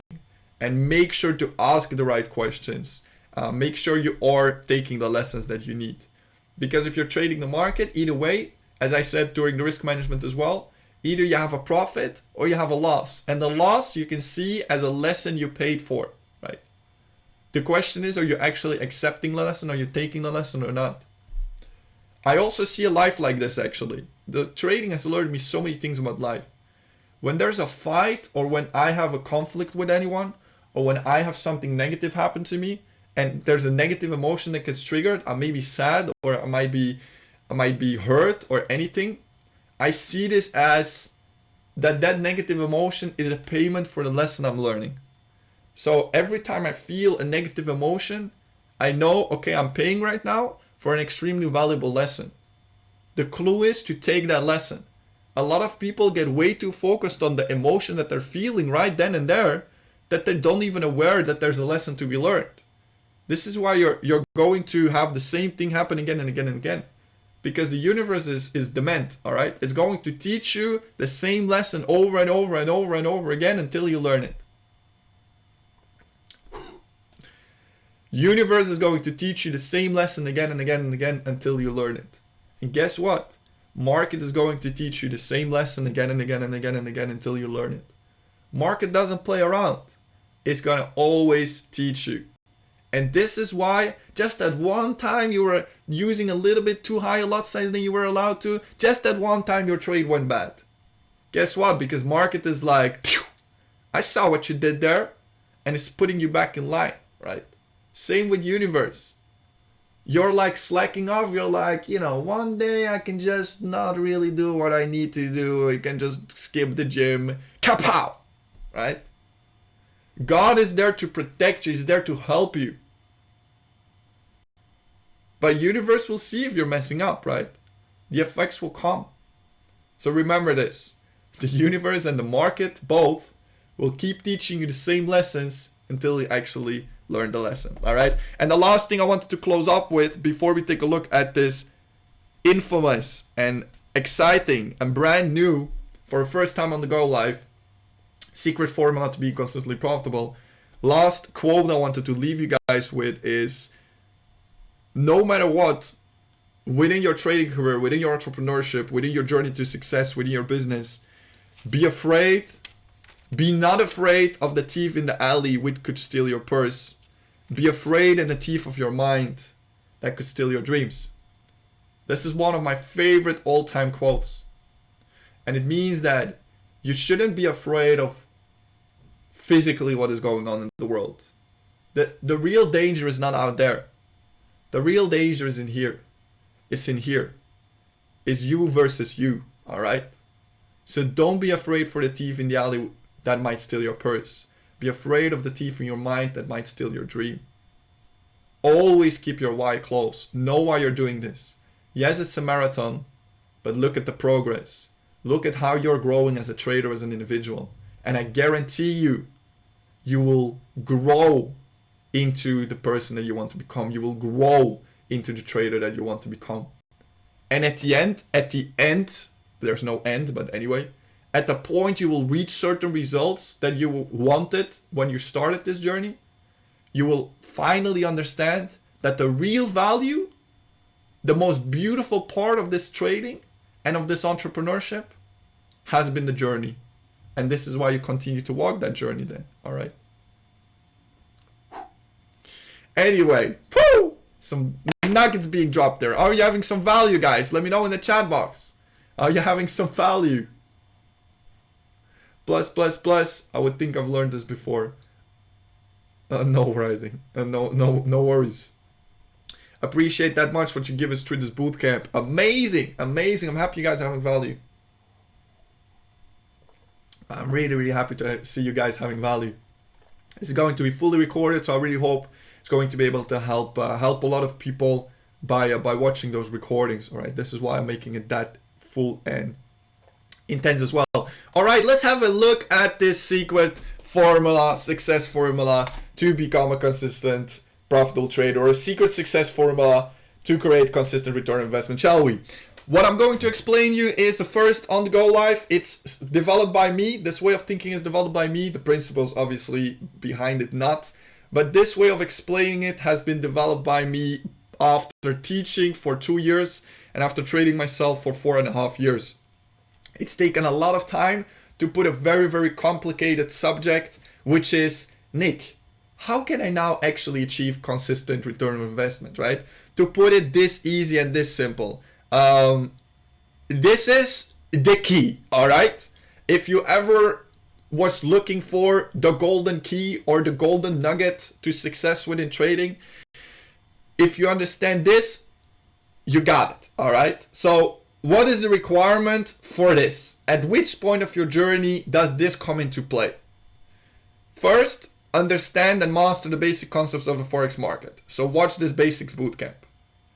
Rewatch it as many times as is needed, learn the information, master the information, apply the information, and at the moment you can repeat the information you have learned and you can teach it to someone else. This is when you know you're at the decent level, right? Then learn a strategy. So tune into a strategy bootcamp. Learn that strategy, apply that strategy, master that strategy to the point you know how to apply that strategy consistently and correctly. So you know how to always correctly apply the strategy. You don't need to be consistently profitable yet with that. You just need to come to a point where you're doing the strategy correctly every single time you apply it. And then this comes in place, all right? So you have first the basics, then learning and mastering the strategy, and then you will come at the point that this is the information you need. I'm gonna put it in here because I didn't want to make it a separate video. And I think if you know it right now already, it's fine. But just know that what I advise you to do and the practical steps I advise you to take is going to come after you learn and master a strategy. All right? So how did I come up with this idea in the first place? Let's talk about this. I had a leader, a mentor, a training that I was following, and that individual spoke about the success formula. And he called the success formula, he said, look, there's a formula to success. We can put this mathematically. And he put it as follows. He said, success is desire plus skills times faith. It's a very, very beautifully worded. It means that to be successful, you need the desire, you need the burning desire to want success, plus your skills. So if you have more desire, going to be further. If you have more skills, you're going to be further. So your desire plus your skills, because your desire is going to make sure you're taking the actions, right? And developing your skills is going to make sure that if you take these actions, you're taking the actions in a good way, in a way that will create results. And it's times faith, because if you believe and you attract and you vibrate on the right frequencies and you have the vision, then whatever your desire is and your skills will be amplified times 2, times 3, times 4. This is why two people that have the same desire, both people want the success, and both of them are, working for it. They're putting in the actions, they're developing the skills, but some people will be further than others because some are wanting the success and they're putting in the work, but they don't actually believe it's possible. Subconsciously, they're going to be pushing away the result. Some people might think money is bad, or they're never really going to be abundant, or they actually have no idea what they would want to do with this money. And the other individual might be having the same amount of desire, the same amount of skills, but having a higher amount of faith, believing that yes, it is coming to me, yes, doing affirmations, your mantra every single day, the meditation, praying every single day, and saying, yes, this is meant to me, this is my purpose, this is the path I'm walking. I'm seeing it, I'm seeing the signs, I'm seeing the omens. God is with me, right? He's at my back, he's supporting me. And then that person for some reason is going to attract certain opportunities. Doors are going to open, right? And the difference is faith. is because the vision is there. It's gonna give that person the ability when things are going a little bit more difficult to keep going. Whereas the first person that lacks that faith is going to struggle, right? So anyway, it's not a training on this, but I found this very beautiful. I saw this formula, I was like, wow, beautiful. Success formula, desire plus skills times faith. Really awesome. And I watched this mindset training, you know, I learned. And then I said, wait a second. If there's a success formula to become successful, mindset-wise, why isn't there a formula to become consistently profitable when trading? I mean, if something as abstract as success, right, can be put into a mathematical formula, why wouldn't it be possible to put our end goal, which is to have a consistent, profitable return of investment, or in other words, just a consistent return on investment, because if you're consistently having a return on investment, you're profitable, right? Why wouldn't we be able to put that into a formula? Because we're literally talking about the financial markets. This is all numbers. It's literally mathematics. So it's not possible that something as abstract and undefinable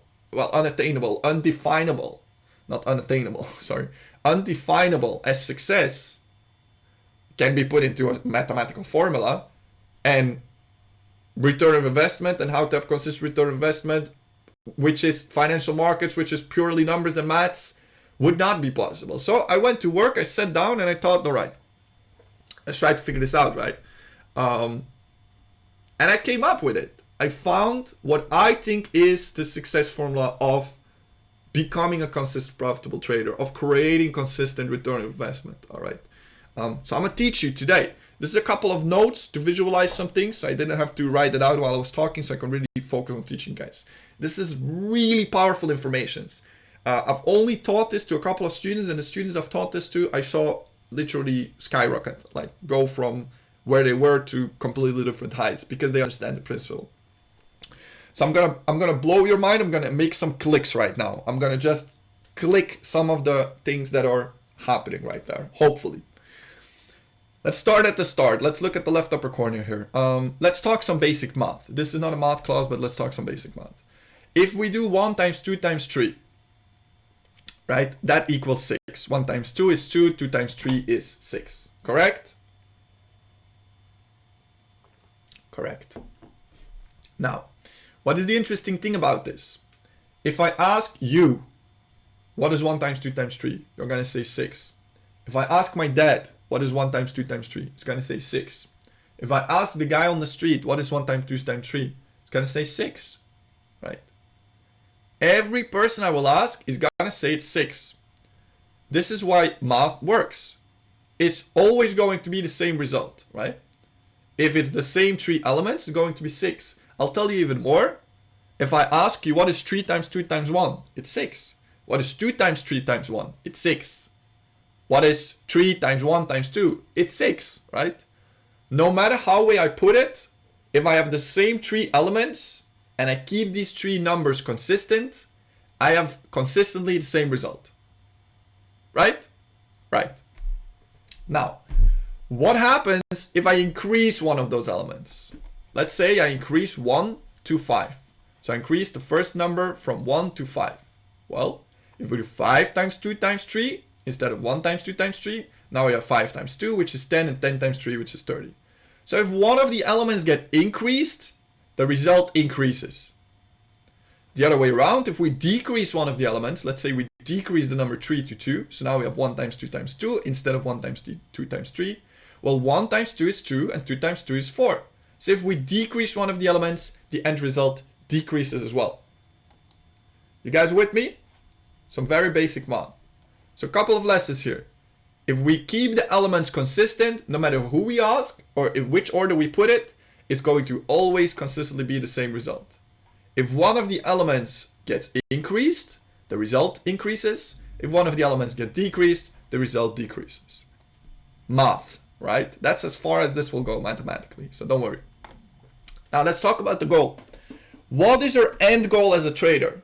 Our end goal is to, on average, Remember, everything I will talk about is on average. So looking at a bigger time frame, monthly, yearly, on average, right? To be consistently profitable, right? What does that mean though? What does that mean to be consistently profitable? To be consistently profitable means you have a consistent return of investment. And ROI stands for return on investment, right? For example, right? That means that on average, let's say, just a number example, you have 20% return of investment. Let's say you have $1,000 trading account, 20% on average return on investment is going to be $200 in money, right? Profit. That's on average. So you might have a month where you have 18%, then a month where you have 20, then 1 month where you have 22%, 1 month where you have 15%, 1 month where you have 25%. On average, right? But as consistent as possible. That's our goal. So that's our end result we want. That's the 6, so to say. So we're going to place our goal or return of investment on the other side of the equation mark, right? That's what we want to come to. Now, if this is the end results, we have 3 elements before this. What are the 3 elements within trading that make up if we have a consistent return on investment or not? And I'm very proud to say that I found that, right? I was able to put this as simply as this into a formula. My success formula of having a consistent return on investment, or my success formula to become a consistent profitable trader, whatever you want to call it, it's a mouthful, goes as follows. Accuracy times risk management times risk reward ratio equals your return on investment. Now, if you don't get this, that's fine. I'm going to run through every single one of these step by step. I purposely put this at the end of this basics bootcamp so you understand everything, what risk management is, you understand what risk reward ratio is, and all of these things. I'll refresh it a little bit, but you should have learned it already by now because we covered all of these items during the bootcamp. So let's dive in and let's talk about every single one of these elements. All right, so let's start with the start, accuracy. What is accuracy? Accuracy is expressed in a percentage, right? Accuracy is comparing your amount of good trades versus the amount of bad trades. So let's say, as I said earlier, let's say you have a 70% accuracy. That means if you have 10 trades, 70% of that, so 7 out of 10 is a good trade and 3 out of 10 is a bad trade. With a good trade in this sense, I mean a trade that hits your TP, and with a bad trade, I mean a trade that hits your stop loss. Remember, it's not because a trade that hits stop loss that it's necessarily a wrong trade. Sometimes we can do the right analysis, do the strategy correctly, and it still hits stop loss. Remember that, right? A trade that hits stop loss does not mean it's a bad trade or you're a bad trader. But in this sense, I worded it like this, right? So that's what accuracy is. Your percentage of the trades that hit TP versus the percentage of the amount of trades that hit your stop loss. Your accuracy is mostly determined by your strategy. And with your strategy, I don't mean EUU strategy or the harmonic strategy or the DeLorean strategy or the Smartman strategy or whatever it might be. With your strategy, I mean your personal approach to the market, right? Because my strategy, for example, I'm going to do my EUU strategy in my way. But a student of mine is going to learn from me, learn the same exact system, learn the same rules, but it's still going to be slightly different. Why? Because they're not me. They have a different brain, they have a different personality, they have different characteristics. Remember, trading is the clearest mirror you will have. So however you are will be reflected within the market as well. And the markets will reflect who you are, right? The other way around. So your strategy is your personal approach to the market. It's your list of rules and confirmations that you are looking for, that you are needing, that you are following to have an opportunity and to get in a trade. All right? That's very important. That's what's going to determine your accuracy, your strategy, your personal approach. All right? Now, let's take a look at something, right? Is it necessary to have a super high accuracy? We know already we cannot be 100% accurate. That's a fact. We talked about this during the rest of this training. I hope that is clear, right? But very important to point out is that some strategies, and I took the smart money strategy here. If some of you want to trade smart money, please don't take this as a wrong sign. It's a powerful strategy. It definitely works. I have plenty of my friends who are really, really good smart money traders. So nothing against any type of strategy, but I just took it as an example because I know on average it's more of a swing trading strategy. And what we see with a lot of swing trading strategies is that the accuracy might be lower. Let's say the accuracy is 20% here, right? That means that out of 10 trades, 2 trades went to TP and 8 trades went to stop loss. But a lot of these swing traders are still highly profitable for the simple reason that they have extremely good risk-reward ratio. And we know already risk-reward ratio by now is the comparison of the amount that we risk versus the amount that we gain. So let's say that we have a risk-reward ratio of 1 to 10. That means if we lose 1%, we gain 10%, right? For every 1% we risk, we potentially gain 10. Now, if we take a look at this with 20% accuracy, 8 trades are bad, which means 8 times minus 1%, so minus 8%, right? And 2 times was good, 2 times the 10%, because it's a 1 to 10 risk-reward ratio, that's 20% gain. Now 20 minus 8 is plus 12%. So they're still profitable because their risk-reward ratio is extremely high. So it's not impossible to be profitable with a lower accuracy. But, all right, and with good risk management, obviously. With good risk-reward ratio and good risk management, it's not impossible to be profitable with a low accuracy. But, it's a big, big but. If you understand that all of these elements have an influence on the end result, why would we want any of the elements to be low? Because we understood that if we decrease it, the result becomes lower. So why would we make it more difficult for ourselves though, right? Why would we do that? I think when you started out with trading, your goal was most likely to get to a point where you're more of the times correct than you're incorrect, right? Where more of your trades hit your TP than your stop loss. I don't think anyone comes into the trading space thinking, oh, you know what? I really want to get to a point where the majority of my trades hit stop loss, but it will be fine because I will still end up with profits. It requires a very strong mindset as well. Because again, although I know it works and I know plenty of traders that have a lower accuracy but great risk reward and make very good profits, it requires a very strong mental state of mind because you will be very much confronted again and again. Oh, it's a stop loss. Oh, it's a stop loss. Oh, it's a stop loss. And you really have to be at a position where you can't let any of those stop losses come to you. Being really sure about your trading system and that your risk reward ratio and risk management is going to save you. For a lot of us, this is very difficult, all right? For a lot of us, seeing that the majority of our trades hits our stop loss is gonna make us emotional. And our emotions are gonna lead to all of the wrong types of behavior within the market. So for those two reasons, to make it not more difficult for ourselves, and secondly, to avoid having that mental pressure which is going to add, I advise you to try to aim for an accuracy which is higher than 50%, right? For me, everything that has a higher accuracy than 50% can be considered good accuracy, and everything that is lower than 50%, in my personal opinion, can be considered a bad accuracy, which is a very easy way to measure it. Comes basically down to every situation where you have more trades that hit your TP than you have traded at stop loss, that's good.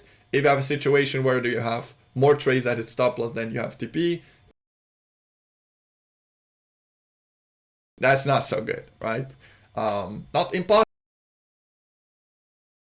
but definitely making your life more difficult, right? So again, make it as easy as you can for yourself. Great. What is the solution to this though? Do you know your accuracy? We now know what accuracy is. We know that, we should aim to have a good accuracy. If we want to calculate a return of investment, if we want to get to understanding this formula, we need to know every single one of our elements, right? If we are not aware of what our elements are, how can we ever hope to gain a result and gain a consistent return on investment. So the first problem we're encountering here is that although you understand what accuracy is now and what is a good accuracy and bad accuracy, I am sure that almost every single one of you has no idea what your accuracy is. And some of you might say, oh, but my strategy is... I'm not talking about your strategy. I'm talking about you. What is your accuracy? Right? And you can only know your accuracy if you've been applying your risk management the way that I taught you in day 4 of the bootcamp. Have you been using your trading log? That way you can go look at all of the trades you did and compare the amount of trades that hit stop loss to the amount of trades that hit TP. This way you will be able to find your accuracy. Or maybe you linked your MetaTrader 4 account with my fix book as I showed you, as I gave you a tutorial. Then you will be able to see your accuracy. But for all the others of you that are not working this way, which is sadly enough the majority of students, so I hope that will change having this bootcamp in place, you don't know your accuracy.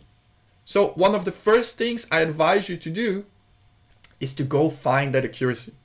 And now I'm going to advise you to do something which is extremely powerful. I learned it myself from another educator, absolutely gorgeous and incredibly successful woman by the name of Anastasia Demiskevich. She's also an educator upon the I Mastery Academy platform. So a little shout out and giving a little credits where credits are due. I myself was working with trade log, trading plan, trading diary, and everything I've been teaching up until now. All my own experience, developed this myself, all me, right? But the power, the real power behind backtesting, I learned from this individual. I learned from Anastasia Demiskevich.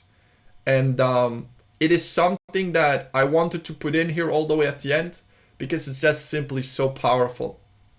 Backtesting means that you're going to go back 3 months in time and you're going to apply your strategy, apply your trading approach to the market over that period of 3 months upon one chosen asset. So you choose one currency pair or one asset, and you look over 3 months, every single trade you would have taken. So you go through time step by step and you write down every trade you would have taken. At the end of the 3 months, you go through your data and you calculate what is my accuracy, right? This is the best way to practice and to improve yourself as a trader. If you want to have more information on how to backtest, if you want to have even documents and Excel sheets to do your backtesting and to write down your trades in an efficient way, I'm going to kindly refer you to Anastasia Demiskevich and the pip talk that she has, because I don't want to steal her education or the information she put out there. I'm not really like that, right? I like to provide my own content and give credits where credits are due. Hence why I also credited Brandon Boyd there for the quote of comparison to others is a thief of all joy. Try to always give credit where credit is due. So take a look at it. But by backtesting, you're going to find your personal average accuracy. Remember that accuracy is on average, right? So let's say you're on average 70% accurate. That means that on a bigger time frame, if you look to all your trades over a whole year, you're around 70%. It might be that you have a week where you have 10 trades, but you have 5 trades only that go TP and 5 trades only that go stop loss, right? So then it's 50%. But maybe the next week you have 9 trades that go to TP and only 1 trade stop loss. Maybe you even have a week where 10 trades go to TP and only 0 trade stop loss, right? It's average. But normally if you have an average accuracy, if you apply the same trading system, the same trading accuracy, the same trading strategy, your accuracy is going to stay around the same. It might change up a little bit, but normally it shouldn't too significantly. For sure not if you look at it at a bigger amount of trades. All right. Now, all right, great. Let's talk about the next item, and then I'm going to talk about one of the most important clues in this whole story. So that's accuracy, and that's how to find our personal accuracy. Risk management. I don't need to talk too long about risk management anymore. We did a whole session about this. You should know by now what risk management is, right? Risk management also expressed in a percentage. If you don't know, watch day 4 of the bootcamp. That means you skipped out on a step. And you shouldn't be skipping out on steps. If you skip out on steps, you're going to skip out on results. So risk management is a percentage of risk you take a trade. So that means that if you have 1% risk, that means if your trade hits stop loss, you are losing 1% of your account balance. All right. So let's say you have an account balance of 1,000, you're risking 1%. That means if your trade hits stop loss, you're losing $10. All right. Very important here. And I talked about this when we talked about risk management, but let me just point this out. All right.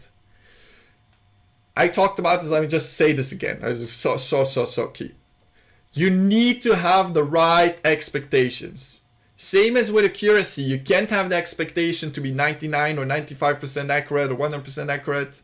It's very unrealistic. With risk management, you need to have the right expectations.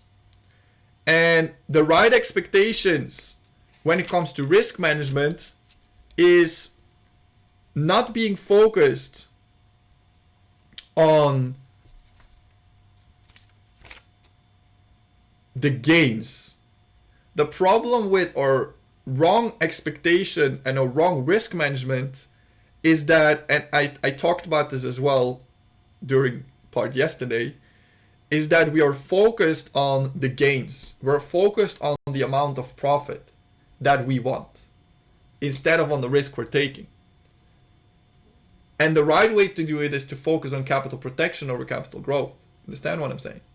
So it's because we have that expectation, and we're taught that expectation sometimes even, that it's normal or possible to have 100% increase return on investment in a month on your trading account, or to make 25% in your trading account every single week, or these types of numbers. It's because that expectation is wrong that our risk management becomes wrong. Because we try to hit 20% return on investment every week, 20% gain on our account. So now we start to take 2-3% risk to get faster to that high, unrealistic goal we put for ourselves. And again, I advise you to give a look at that day 4. We talked about this. The key is to put SMART goals, right? Remember I talked about this when I showed the trade plan? Just a little refresher here. The key is to put SMART goals. Specific, measurable, achievable, realistic, and time-bound. Achievable and realistic. How do we know what is achievable and realistic? Well, how do we know what is realistic? Let's first talk about achievable. How do we know what is achievable? We know what is achievable by, and this is a tip I gave yesterday as well, trading for a month on your demo account, having no expectations, and just being fully focused on applying your strategy correctly. Just being fully focused on respecting your risk management. Right? And then see after 1 month, what is your result? What is the average percent you make? Right? What is the average return on investment you make a week? That's when you know that's an achievable result, because you did it. If you didn't do it before, how do you know it's achievable? Because someone else tells you? That's comparison to others. It's the thief of all joy, right? It's not because someone else is saying they do it, that they do it. It's not even because someone else is doing it that you're going to do it. Or you're going to be able to do it, right? So achievable is by looking at your own performance and basing your goals upon that. Realistic, what is realistic? What is a realistic goal within the trading industry to have as a return on investment? Well, let's take a look at the professionals, shall we? Let's take a look at the biggest market participants in this industry. Hedge fund broker firms, commercial banks, investment banks. They're trading with billions of capital. What are their goals? What is their average return on investment? We're talking about 3 to 5%, not a week, not a month, a year. 3 to 5% a year. That's what the hedge fund broker firms are looking at or aiming at. That's what investment banks are aiming at. All right? Why is that? Why is that so low? Because it isn't. It's incredibly high. Because the classical bank gives what? Right? The classical bank gives what? Gives 0.01, 0.1% return on investment? So 5% doesn't sound that bad, right? It's incredibly much higher, right? It's between 50 to 500 times more. If we look to the real estate market, I don't know if any of you have any idea of this. If you do a real estate property investment, on average, You have a 5% gain return of investment when you sell a property. All right. It depends on how long period of time you hold it. But on average, we have somewhere between 5 is actually a lot. More realistically, like maybe 2 to 3% gain of worth of value of your real estate property a year. Something like that. Don't shoot me if I'm missing the ball. It's not most likely precise, but it's around that number. 2 to 3% a year increase in value for a real estate property. So those are realistic numbers within the investment world. What is not realistic is the number that you got taught by that person, that guru on Instagram who was hyping you up and telling you can flip your account times 10 in 1 week. What do you think is most realistic? Those that trade with billions and have been trading the Forex market long before it was even accessible to retail traders, and looking at other big forms of classical investment like real estate? Is that a good realistic point to take our conclusions from? Or is it whatever it is where you had it from? That random guy on Instagram or another student who was trying to be cool to you, you know? So that's the realistic image. All right? Now, am I telling you should go for 3 to 5% a year? No, but I'm telling you to adjust your expectations as soon as possible. All right? I think if you aim between 5 to 10% a month as a trader, as a day trader, you're doing really, really, really well. All right? Really well.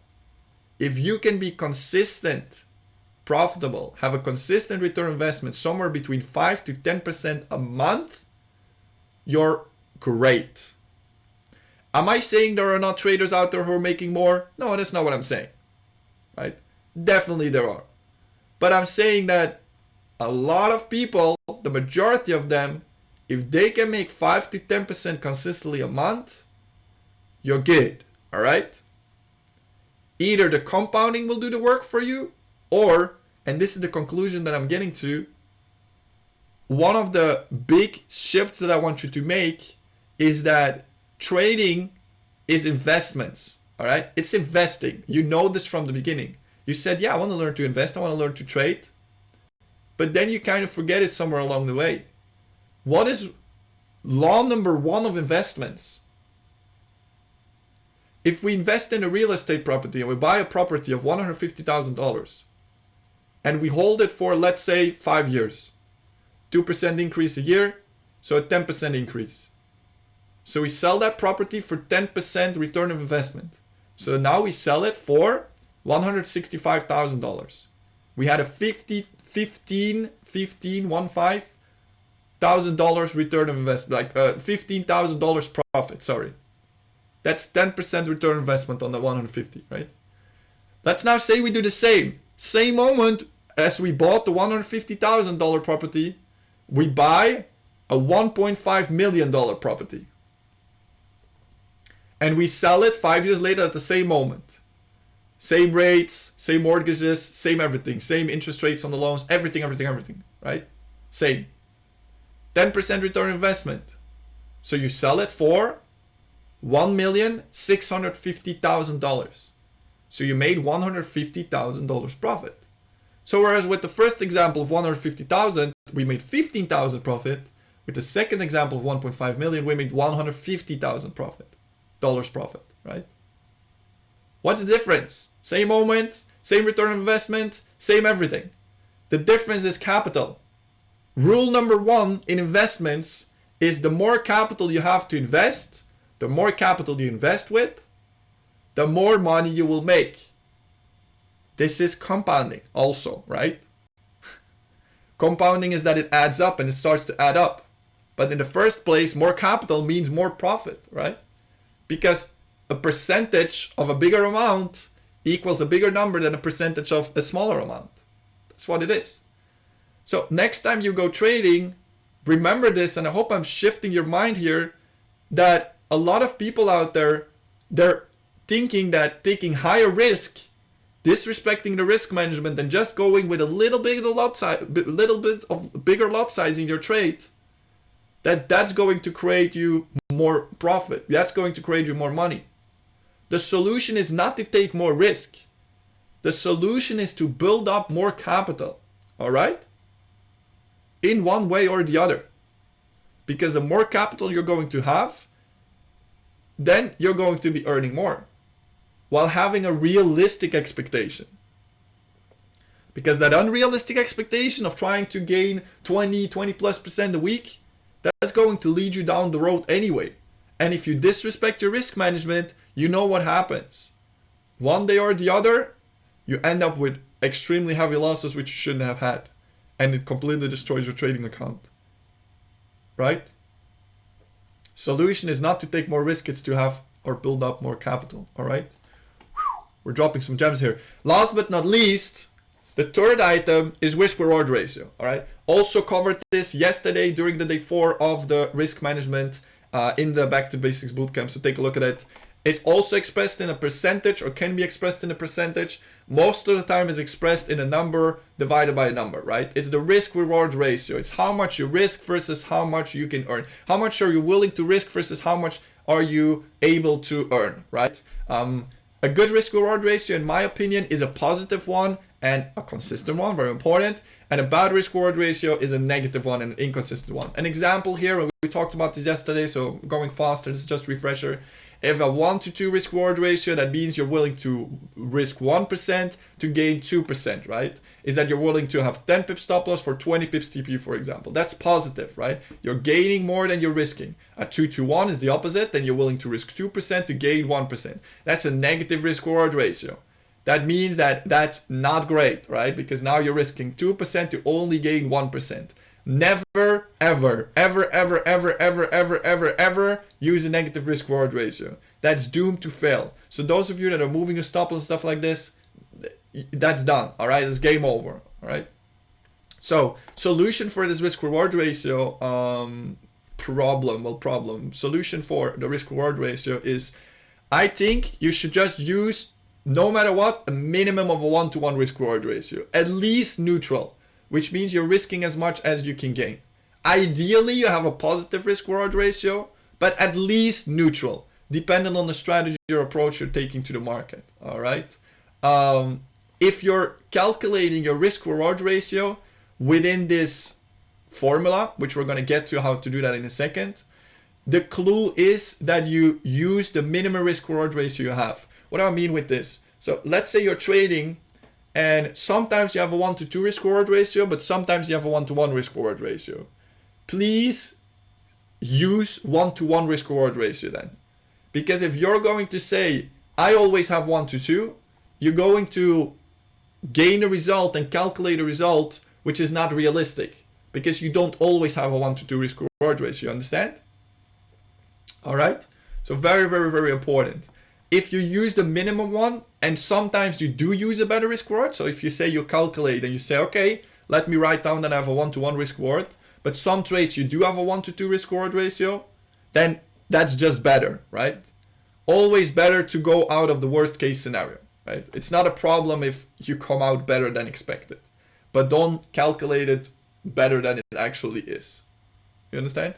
Now, we know these 3 elements, we understand what they are now.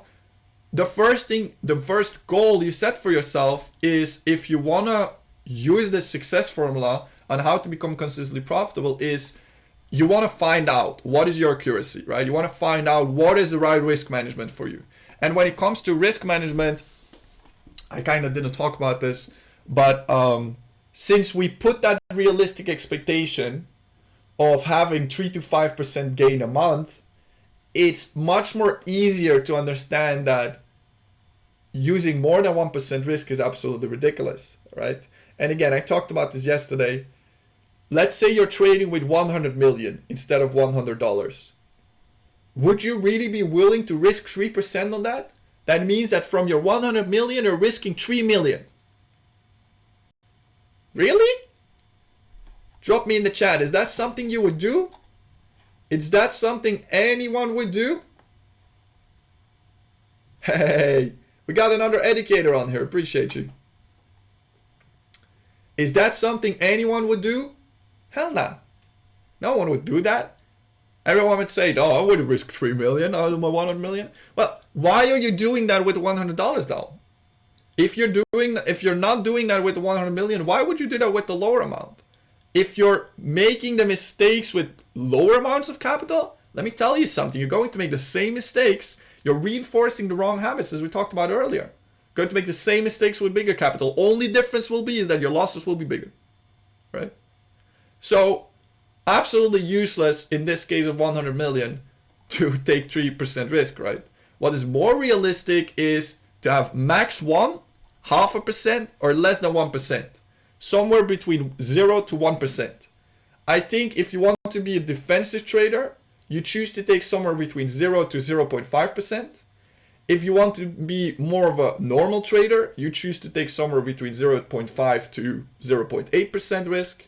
And if you want to be more an aggressive trader, more a risky trader, you choose to use your risk somewhere between 0.8% and 1%. All right?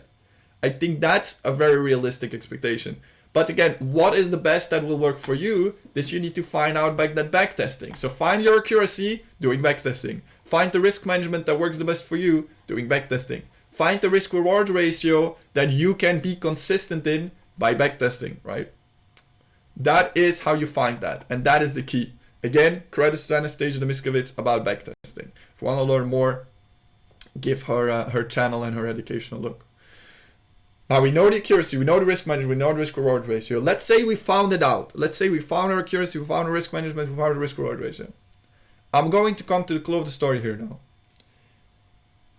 If we want a consistent return of investment, because you don't want to be profitable, right? None of you want to be just 1 week profitable and then the next week you lose it all. I don't think this is what anyone wants. You want to be consistently profitable, right? So you want to have a consistent return on investment. In other words, if we look at the mathematical formula from in the beginning, let's make a full circle. We want to always come out 6. We want that this result is consistent. It needs to be always 6. What do we need to do to make sure the result is always 6? And now hopefully it's falling into place. It's clicking. To make sure it's always 6, we need to make sure we always have the number 1, 2, and 3. If this is consistent, if our 3 elements are consistent, if it's always 1 times 2 times 3, no matter what, if the moon changes for the sun, if the water comes up into the land, if the world turns around and everyone goes walk on their heads, no matter what craziness would happen, it will always be 6. So to have a consistent result, we need to have a consistent elements within our formula. To have a consistent return of investment, we need to have consistent accuracy. We need to have consistent risk management. We need to have consistent risk reward ratio. Poof. I need you to realize your goal as a trader is not to have the highest accuracy possible. It's not to have the best risk management possible. It's not to have the best risk to reward ratio possible. Your goal is to be consistent in them. And the only reason why I see people lose is because they're not consistent in these 3 elements. Let me explain it to you.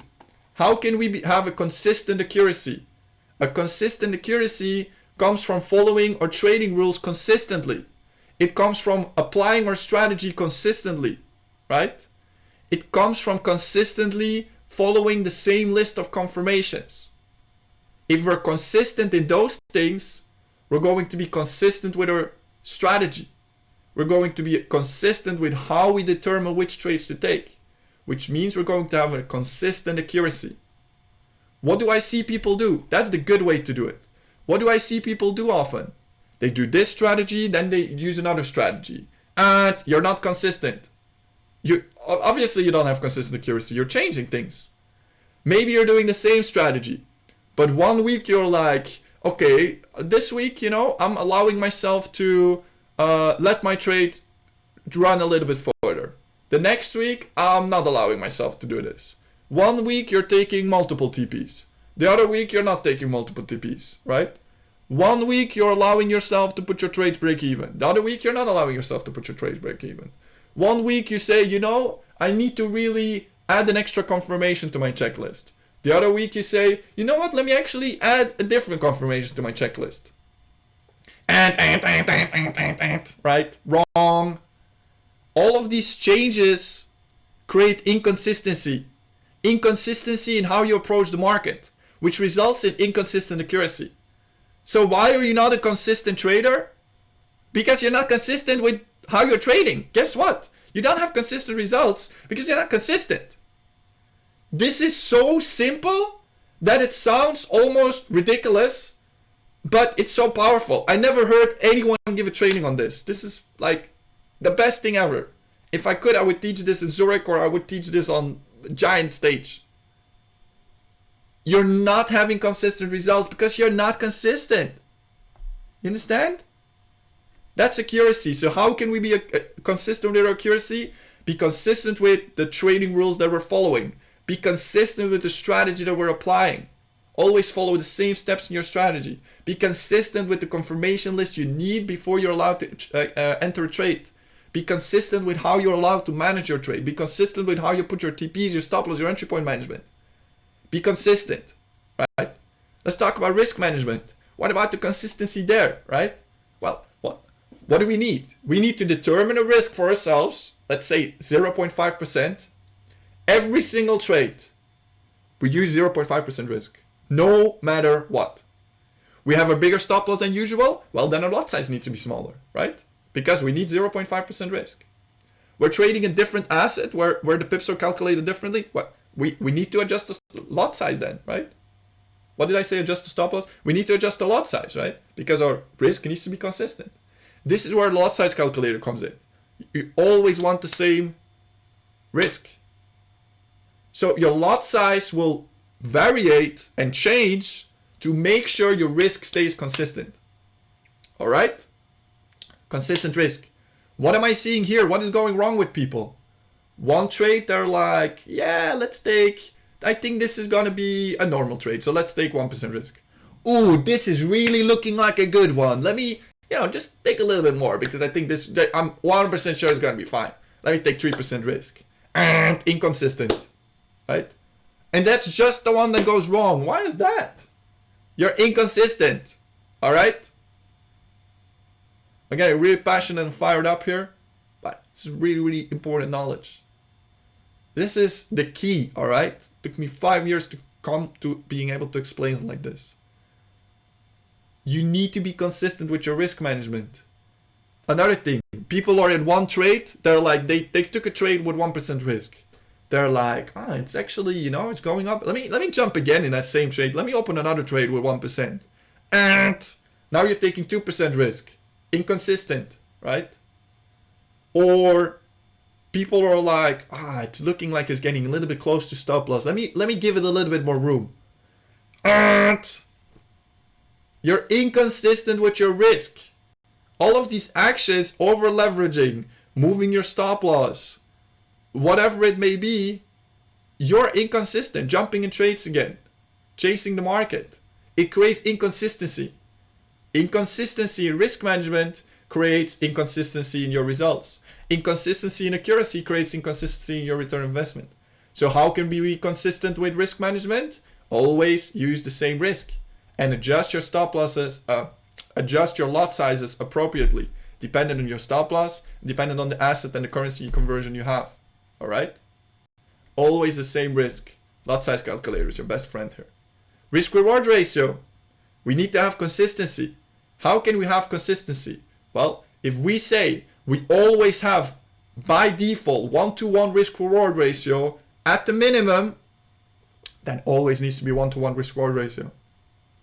Yeah, but this one trade needs a little bit more room. So let me just give 20 pips room here to go for 10 pips TP. And you're inconsistent. You're inconsistent. You want to give it more room? Sure, fine. Use 20 pips stop loss. Use a 20 pips TP too. So you have at least again that 1-to-1 risk reward ratio. Be consistent, right? Another problem here, which is why I said you need to calculate with the minimum risk reward ratio you have. This is a problem I see with swing traders and intraday traders. They're like, yeah, I'm going really good. My strategy is going really good. You know, I have a 1-to-3 risk reward ratio. It's pretty good. But what happens, the strategy has a 1-to-3 risk reward ratio. They have 20 pips stop loss. They have 60 pips TP. But what happens, trade runs. The trade is 30 pips in profit. What do? They close it off. You're not having a 1-to-3 risk reward ratio then. You are aiming for a 1-to-3 risk reward ratio. You don't have it. But you're calculating and you're basing everything off this. So you might have a worse accuracy and say, okay, I have a little bit less accuracy, but it's gonna be fine because I have a great risk reward ratio. Yeah, but you're not having a consistent risk reward ratio though, because you don't let your trade run until the TP to have that 1-to-3 risk reward ratio. You understand? And I see so many people do this. They're like, yeah, I have a 1-to-10. But did you let it run until the 1-to-10, or did you just mark out your chart and see, oh, it has the potential to be 1-to-10? It's not about what's the potential. It's about what is there. What are you trading? What is your risk reward ratio? You understand? So much better to use the minimum risk reward ratio you have, and then if occasionally you have a better risk reward ratio that's just going to give you a better result, than to overestimate yourself and say, I have a 1-to-2 risk reward ratio, but sometimes you don't. If you say you have a 1-to-2 risk reward ratio, you know what that means? That means you're consistent in respecting the risk reward ratio. That means that if your trade goes 19 pips in profit and then goes to stop loss, that's a stop loss, because it needs to respect your 1-to-2 risk reward ratio. So if you have a 10 pips stop loss and 20 pips TP and it goes 19 pips in profit but then goes to stop loss, well, that's a stop loss. Because if you close it off early, you're not respecting your risk reward ratio. If you're backtesting, what is the key, guys, is that you choose a risk reward ratio, you choose a risk management, and you set that. And you backtest all the same. So if you're backtesting, you're going through these 3 months of data and you're applying your strategy, you're writing down all the trades that you could have taken during these 3 months. You make sure you always have 1% risk management, or whatever risk management you choose, 0.5% risk management, right? You make sure that if your risk reward ratio is 1-to-1, that while backtesting, the examples you write down is always 1-to-1, always 1-to-1, always 1-to-1. And then at the end, if you wrote down all of your data, your trades, you see what is my accuracy. And then you will have the numbers. Why is backtesting so powerful? Because during backtesting, we're looking at the past market. This is the past. We're not live trading. It's gonna take away a lot of that emotions, all right? And it's going to be easier for you to be consistent. To say, okay, I told myself 1% risk, I'm backtesting either way, this is just in the past, it's not live, let me always do 1%. I said 1-to-2 risk reward, let me always do 1-to-2 risk reward. And the crazy thing you're going to see after your backtesting is what? Is that because you keep your risk reward ratio consistent, because you keep your risk management consistent, because you keep your accuracy consistent, you're going to have a great result, which is consistent. All right? So now you will be able, after you did this backtesting, you will have found out your accuracy, you will have found out your consistent risk management, you will have found out your consistent risk reward ratio, your average consistent accuracy, right? You will be able to calculate what is on average my consistent return on investment. And how do we calculate this? Well, by following the formula, right? Let me show this to you. So you say, I want to know how much on average I have return of investment, let's say a week. Well, first question you need to ask yourself is, how many trades do you trade on average a week? So let's say you take 10 trades. How much return of investment do I have on average for every 10 trades I take? Well, we need to know our accuracy. Let's say we found out by backtesting our accuracy on average is 80%. Let's say we chose to always respect 1% risk management, and let's say our risk reward ratio is consistently 1-to-1 risk reward ratio. So we put it in the formula, accuracy times risk reward ratio is how much on average consistent return on investment. Well, we have a 1% risk and a 1-to-1 risk reward ratio. That means 1% risk and 1% reward, because it's as much risk as it is reward, right? And we know it's 1% risk. And we have 80% accuracy for every 10 trades. That means there's 8 trades that went to TP and 2 trades that went to stop loss out of the 10. So 8 out of the trades went to TP. Now our TP means 1% reward, so 8 times 1, right? And we have 2 of them that went to stop loss. That's 2 times 1% risk, right? So I have 8% gain minus 2% loss, which comes at a total of 6% return of investment. This is a formula calculated out. This is an example. This is how you do it. You do your amount of trades times your positive accuracy times your risk reward ratio minus your amount of trades times your negative accuracy times your risk reward ratio comes out your return on investment. This is now your average return of investment consistently for every 10 trades you take. Yours. Well, not this, but whatever you calculate, right? If you find your accuracy, your risk management, your risk reward ratio. Guess what now? Guess what you discovered? 2 things. And this is the conclusion, the big finale of this bootcamp. You concluded 2 things, all right? One is that, congratulations, you are a consistent trader. If you do this backtesting, you will discover, are you a consistent trader or not? If you come out with a positive average return of investment, you achieved the goal you set for yourself when you started out with this journey. Because now you are a consistent trader. You consistently have a positive return of investment. Or in other words, you're consistently profitable, right? Because you went through 3 months of data on your asset you chose and you came out profitable. You are a consistent trader. The only thing to turn this into real profits now, and that is conclusion number 2, is what do you need to do to now turn this consistent return of investment to have that same consistent return of investment when you're trading for real instead of just backtesting? Let me know in the chat box. What do you need to do to now turn the average return of investment that you found into your consistent return of investment in the real life markets as well? What is the last step of the process? What do you need to do now? If you get this, you've been paying attention. If you don't get this, rewatch the session. What do you need to do if we come out after a backtesting and after we know our consistent accuracy, consistent risk management, consistent risk reward ratio, we calculate everything out, we backtested, we found the elements, then we calculate our average return investment out, and we find our average return investment. We know we're consistent. Congratulations, we made it. What is the last step of the process now? What do we need to focus on? What do we need to do to make sure if we go trading live, we also have that same return of investment? Someone said this formula is brilliant, appreciate it. Yes! Follow your system and be consistent for the rules. Keep following the formula. Amen. If you want to have this, and you want to have that same consistent return on investment, you go to the live markets, and what you start doing is you start shifting your focus.